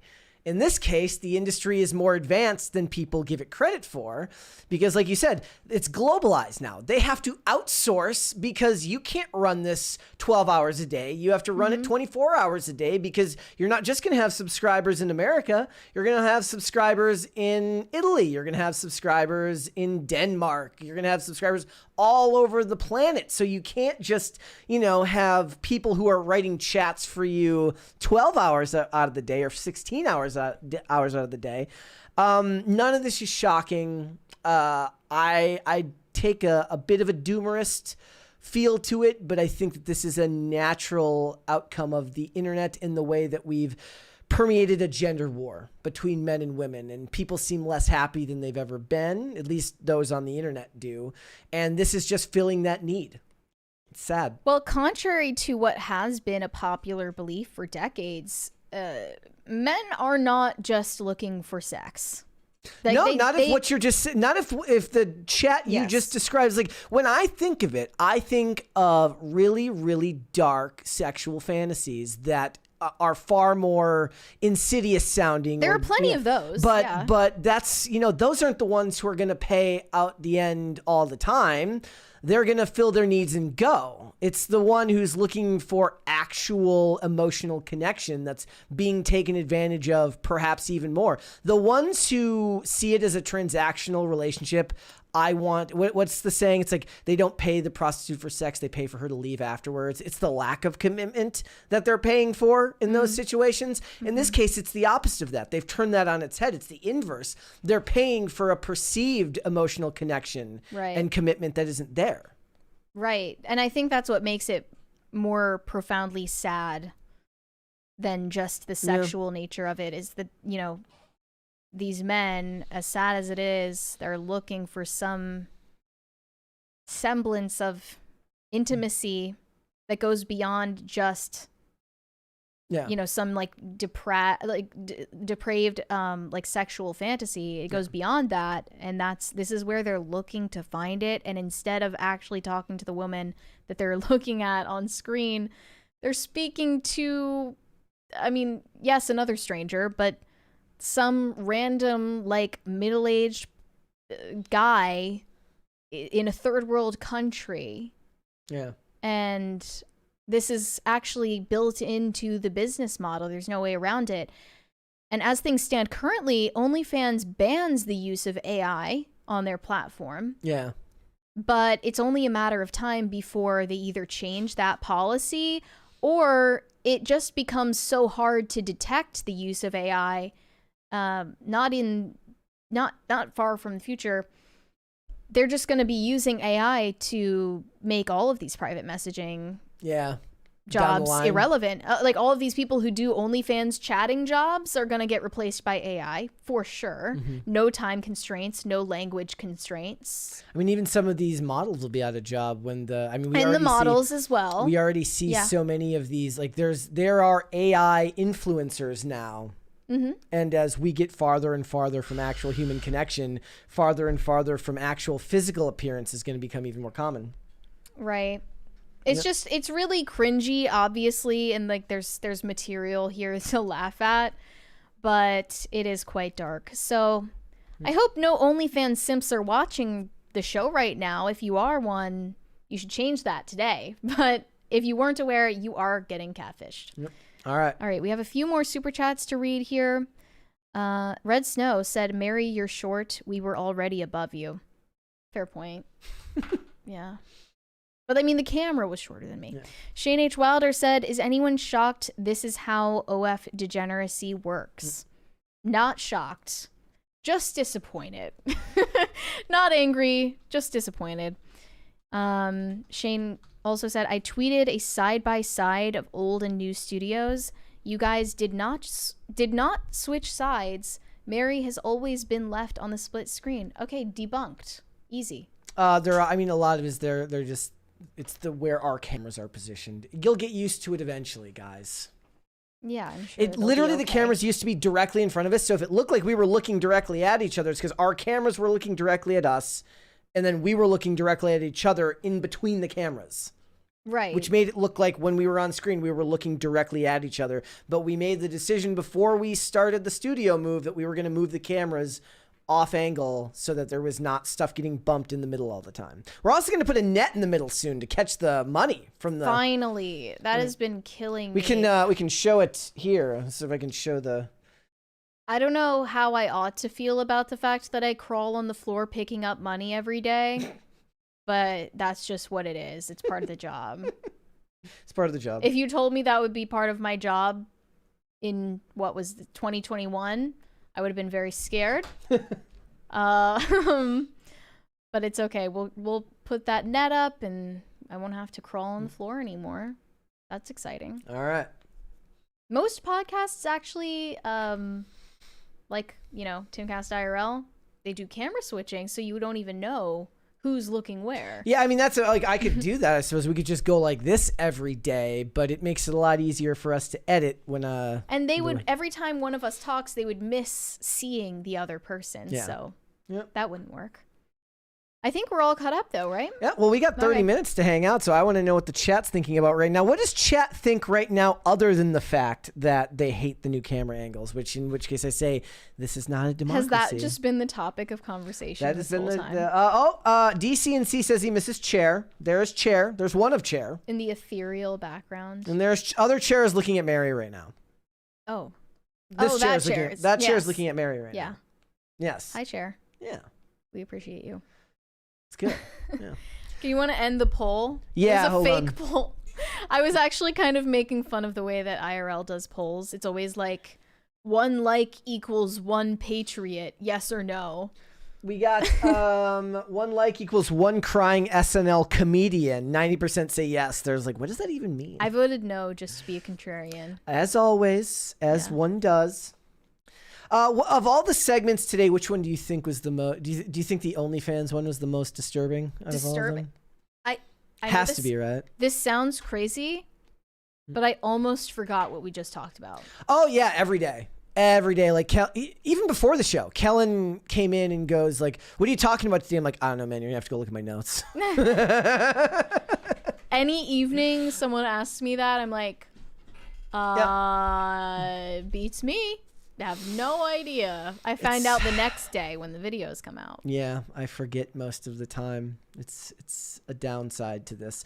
We've like, was it the topic yesterday when we were talking about Scream Queens? I'm like, I vaguely remember once or twice, maybe kind of sort of talking about that. That happened, right? And you're like, yeah, I think we talked about it once. Senorita, awesome. If you know, you know. Shane H. Wilder says, "Aw, Cher has a crush on Mary." I mean, yeah, it is kind of weird that Cher won't look away. The chair is like, hear me out. Yo, hear me out. Yeah. They're saying we should put up an actual poll. What should we put up for? I mean, we got 30 minutes or 20 minutes. So what should we put up a poll and see if we get people to commit to?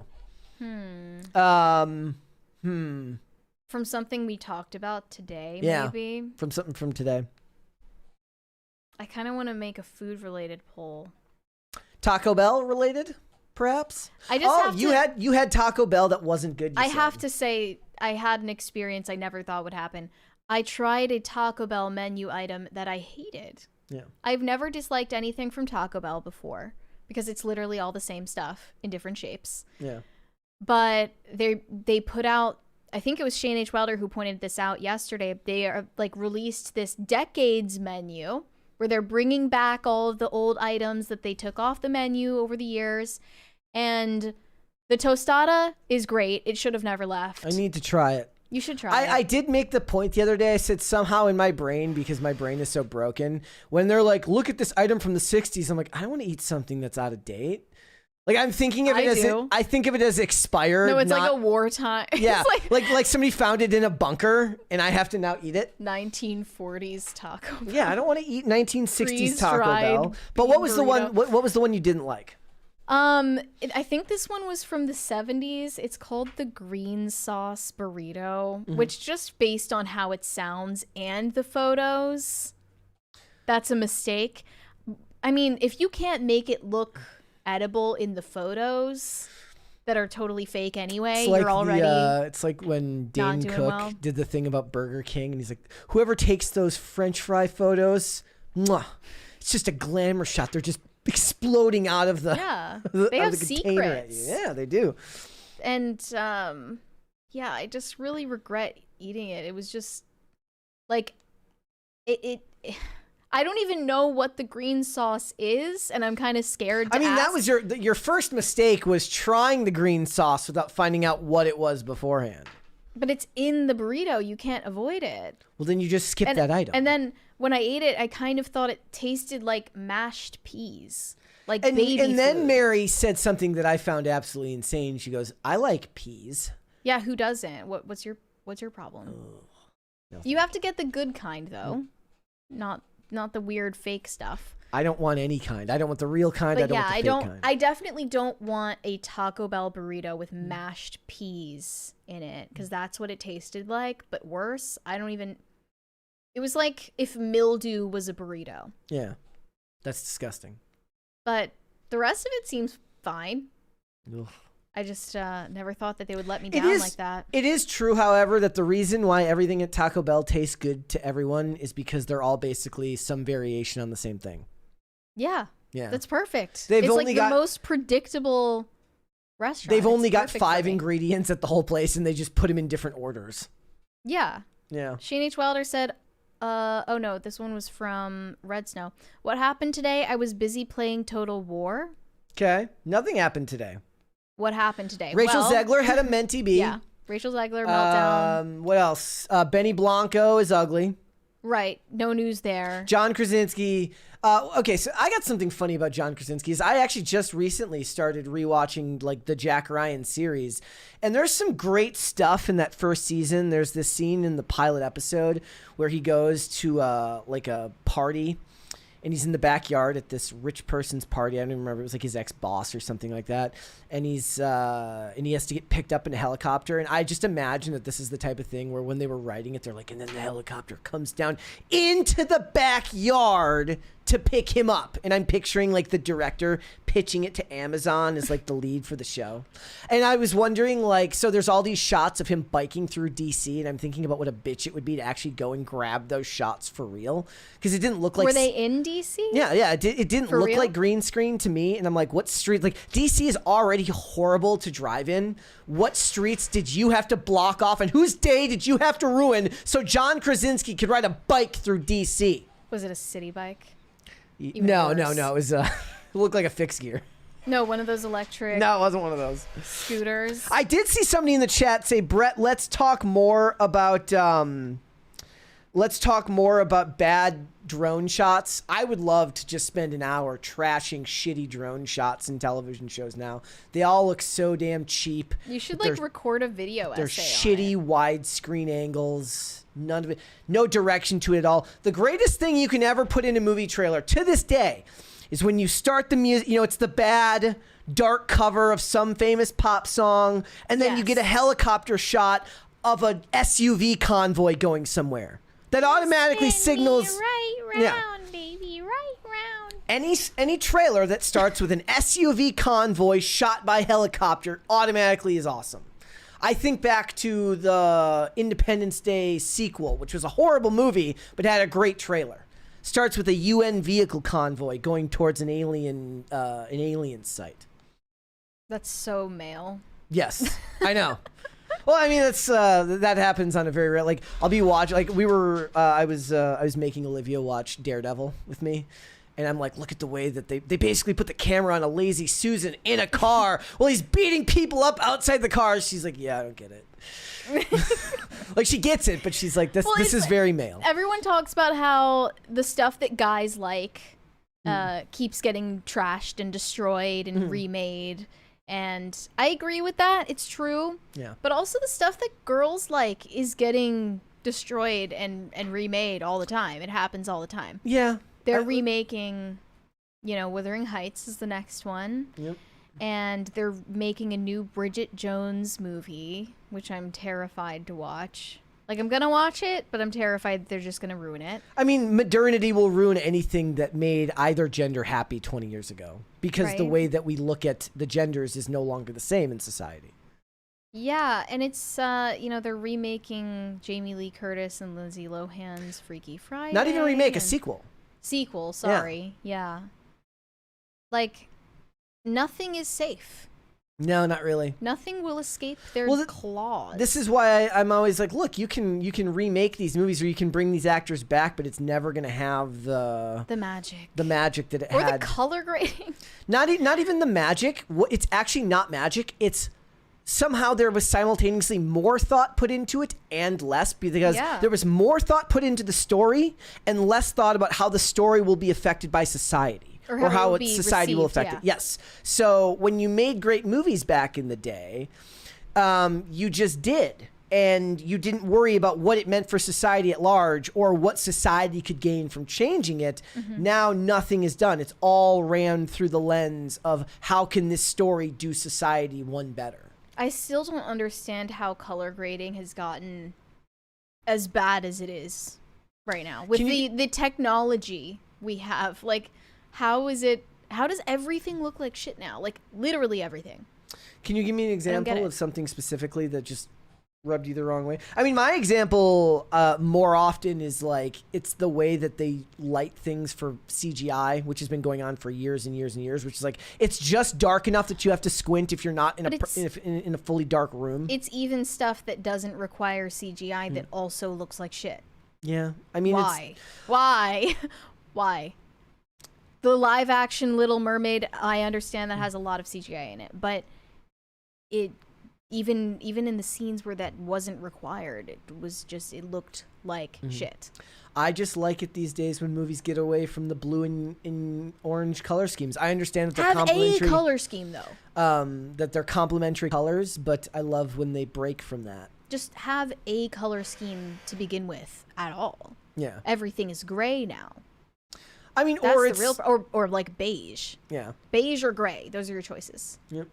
And it's not magic. It's just color grading, and they somehow lost the ability to do it. Yeah. Like Technicolor as well. I mean, I think it's a lot of it is that more stuff is getting made, so less time is spent in post-production. They just don't give a shit anymore. They're just like, take the slop. Yeah. We're not going to try harder. Stefan Buttle said Liam Payne had a tribute at EDC Orlando from a DJ. That's interesting. What is that? Electronic, it's a music festival. I did not see that. I haven't thought about Liam Payne in a while, actually. There was arrests made in his Yes. death from 3 hotel employees. Yeah. Who I don't really understand what the argument is for their guilt in that situation. He jumped off of a balcony. Well, I mean, if they sold him the drugs, you're gonna get like, look, this only ever happens when a celebrity dies. I know, and it's such a double standard, but did they sell him the drugs? Like, is that proven? I'm guessing that that's what happens if they made the arrest in that. Like, it's that's what happened when Mac Miller died. Like, there was arrests made in the death of Mac Miller, but if you're just an everyday not the person who same. dies of a drug overdose, they're not going to put that much work into finding out who did it. That is not the same, because he had a lethal dose of fentanyl in his system. That's what killed him. And it's totally different when you sell drugs that, to your knowledge, are not laced with anything lethal to a person who then ends up being in a mentally unstable state of mind and choosing to off themselves. That's what happened. At least that's what it seems to have happened with Liam Payne. He jumped off of a balcony. He did not overdose. Like, where is the argument that these people selling are at fault? the drugs is still illegal? Of course it's illegal, but are they being detained for manslaughter? I'm guessing not for murder, but you'd have to look into Because the person who sold Mac Miller the drugs, was he not charged with manslaughter? Yes. It was, I yeah. think there was and then more than one. And same with Matthew Perry. And Like like the people at Lil the Peep, right? the people at the rehab facility that Matthew Perry was going to were part of that drug ring. Yeah. Yep. V Wit said, "Thanks for fixing the lighting. It shows you listen." The lighting actually stayed the same. I just the first day we were doing the show, I didn't have time to do manual camera settings. We have manual camera settings now, which is why it looks different. Well, they appreciate Yes. that you listen. I listen, even if I'm not switching the camera sides. Megzo said the show looks much better today. I love you guys. Thank you. Thank you. I agree. It does look better today. V-Wit said green burritos are made with jalapenos and onions. Green sauce is verde salsa, basically an enchilada sauce. That does not... I mean, I've had that before, and it did not taste like that. Yeah. It did not taste like mashed peas baby food. It tasted like Gerber. Shane H. Wilder said the tostada is fire. I didn't try the green sauce burrito. It looked infected. Also, Brett, how do you not like peas? Weird. Well, because Brett eats like a 5-year-old, and he's actually proud of it. At least a 6-year-old. Yeah, in your defense, it's at least 6 or 7, maybe even 8. Yeah. You know when they say that they're going through their picky phase? It never ended. It's the never-ending picky phase. What is like the most outlandish thing that you would be willing to try? I don't know. You'd have to give me. You'd have to tee up some examples, and then I could tell you. Would you eat? No. I mean, you don't even eat like salmon, Nope. bro. Like that's not even crazy. Nothing that comes from. Somebody says Brett only eats chicken nuggets. I actually don't eat chicken nuggets. I'll eat Burger King chicken nuggets. I'll eat Wendy's chicken nuggets. I will not eat McDonald's chicken nuggets. I had a bad experience. Who doesn't like McDonald's bad experience McNuggets? when I was younger. What? Just had some that I didn't like when I was younger. You didn't like Liam Payne. I'm sorry. So we got a 20 before Okay. you say that. Jose Quintana said Domino's order has been placed. Optical Overlord, I give in. Fine. Keep the Ghost Empress on the left. I will not fight the Empire. By the way, Freddy Krueger vibes, my Empress. LLPCC. For the thumbnail. Oh, my creepy smile. Yeah. Yeah. Kind of. Did my most psycho face. Yep. You were saying something about Liam 3 people were Payne charged in before I relation to the interrupted. death of singer Liam Payne, says the Argentinian public prosecutor.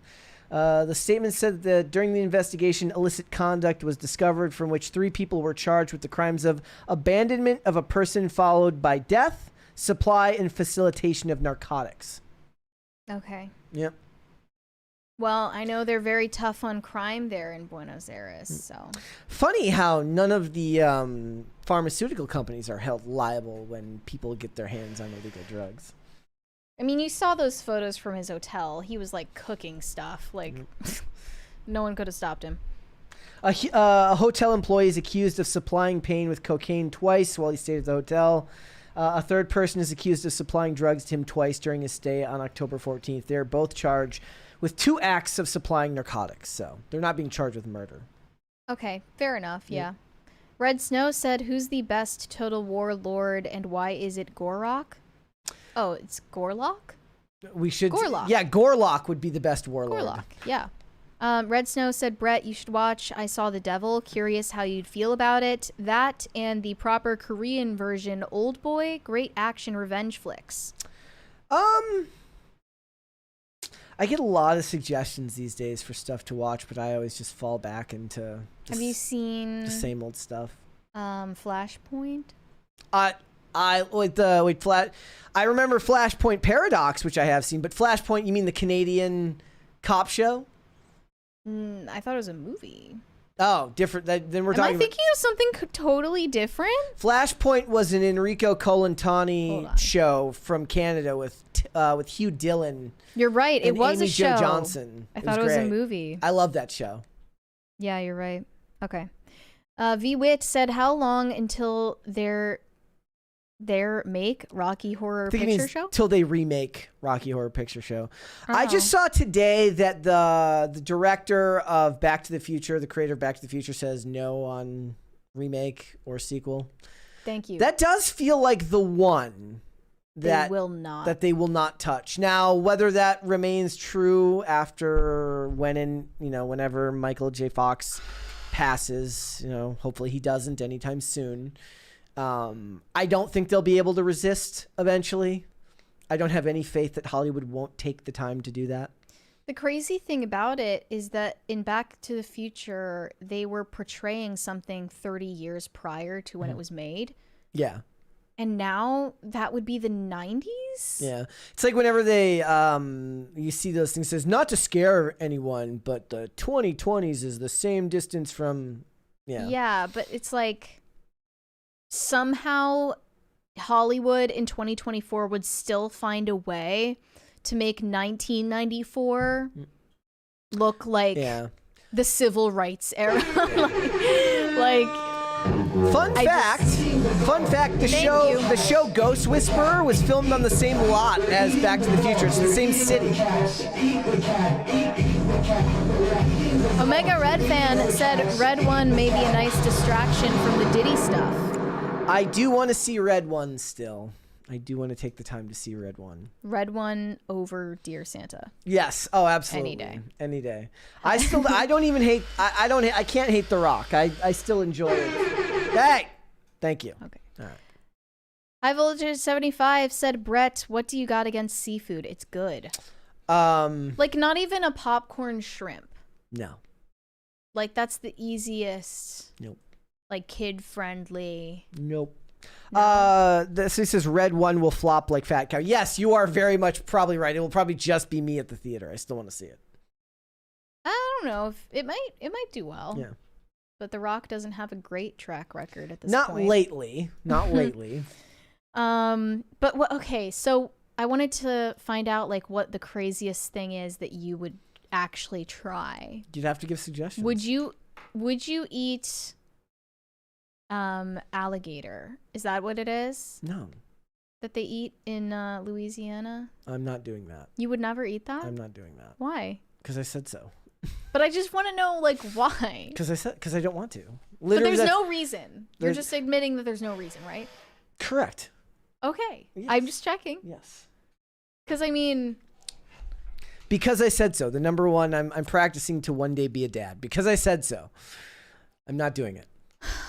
What else? I mean, if you won't even eat popcorn shrimp, like, there's just, like, nothing. Yep. Do you like spicy food? Spicy food doesn't bother me. That's fine? Yeah. Okay. I don't know. I wouldn't want to live like that. Yep. V-Wit said Brett is from Minnesota, about the farthest you can get from the ocean. They eat corn and cows. I lived there for 5 years. Also, I'm not saying that. Yeah. Saying what? I think it means I'm not reading that. Maybe it means I'm not reading that. I did read it, though. Yeah. Yeah, I mean, it's your ancestral that's pretty accurate. Diet. That's pretty accurate. Shane H. Wilder said ketchup, chips, or Sheets taco, or Brett won't eat it. Literally, though. I have a bag of ketchup chips at home waiting to be eaten. And I haven't. And I haven't. Don't you mind said if I do. Don't mind if I do. I open the bag and I go like this. Ooh. Mm-hmm. I do have some. I haven't had any Sheets tacos in a very, very long time. I don't really go to Sheets to eat from the, made We're proud to order. of you for that. Yeah. I mean, I don't eat tacos at Taco Bell. Fair point. Because it's just, there's nothing in it. And it just falls apart. So what's the point? It's like this minuscule, like, little thing. I don't know. I'd rather get a Crunch Wrap. Yep. Red Snow said, Mary does the Trump, you gotta do the Vance, Brett. What's the Vance? I don't know. Does Vance have his own signature dance now? You do Does the Vance dance? Does he have his own Vance? I am the fat one here, so I can be the Vance of this group. Wait, they're both fat. Trump and... Actually, if I had to guess, I bet Trump is fatter than... But isn't Trump taller? Is he? I guess he is probably. Yeah, taller. Wait. But people say that Trump lies about his height. Oh, does he? Let me see how tall Vance is. Actually, maybe he was lying too. No one knows? He's just his NA, no answer. Wait, this person is saying Google lied about JD Vance being 5'7". He's actually 6'2". Wait, Vance said he was 5'7"? No. I don't think he's said anything about it. He's mums the word on the issue. Google says that JD Vance is 5'7", but other people are saying he's approximately 6 feet tall. That's a huge difference. That's just Google election interference. Everyone knows that Definitely. it's harder to get elected if you're short, and that's just Google trying. They were just trying to sway the results. That's evil. Meanwhile, Barron over here is like 8 feet tall. Yep. Just It was so funny. some There other was- species. There was like a picture of Barron voting, and he was just like towering over the voting booth. Right, he has to like crouch down. Shane H. Wilder said, Brett, try rattlesnake. Tastes like chicken. Ooh, I would try that in a heartbeat. I would. Yes. That sounds good. Eric Carter said, why no Rumble?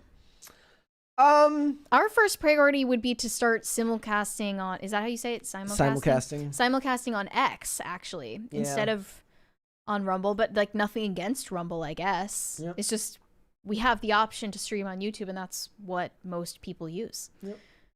Not that John Stewart said, if Brett doesn't like fish, he'd hate gator. I had it and liked it, but it's like a fishy chicken, and now I've ruined it for him. That's not true. I tried it before, and it didn't taste like fish. Fun fact, fishy chicken might be the most disgusting description I've ever heard of anything ever. But it's not, though. Okay. Like, it really does just taste like chicken. I don't know. I honestly, I couldn't tell the difference. Yeah. Red Snow said it was from a Freedom Tunes. Vance just ghost boxes. Ah, okay. Oh, okay. Okay. All right. I like Trump's better, to be honest. All right. All right, guys. Is that everything? Yes, we're all caught up. Guys, before we go, hit the like button on this video. If you have not yet, subscribe to this channel if you have not done so already. Please and thank you. Mary, where can they find you? You can send me validation on Instagram at Mary Archived, or you can send me hate on X. That is also Mary Archived. All right, guys, you want to follow me Instagram and Twix at Brett Dasovic on both of those platforms. This show is here 5 days a week, Monday through Friday, 3 p.m. Eastern Standard Time, which is noon Pacific. We are on Amazon Music, Apple Podcasts, Pandora, and Spotify. If you would prefer to listen rather than watch this show, you can rate and review on Apple Podcasts and on Spotify over there, so go ahead and give us a 5-star review. Go ahead and do that. And if you want to follow the show on social media, Twix at popculture_show, Facebook and not TikTok. We were banned on TikTok. At Pop Culture Crisis, Instagram at Pop Culture Crisis Pod. Guys, we will be back with another episode tomorrow. We'll see you then. Bye. Bye, everyone.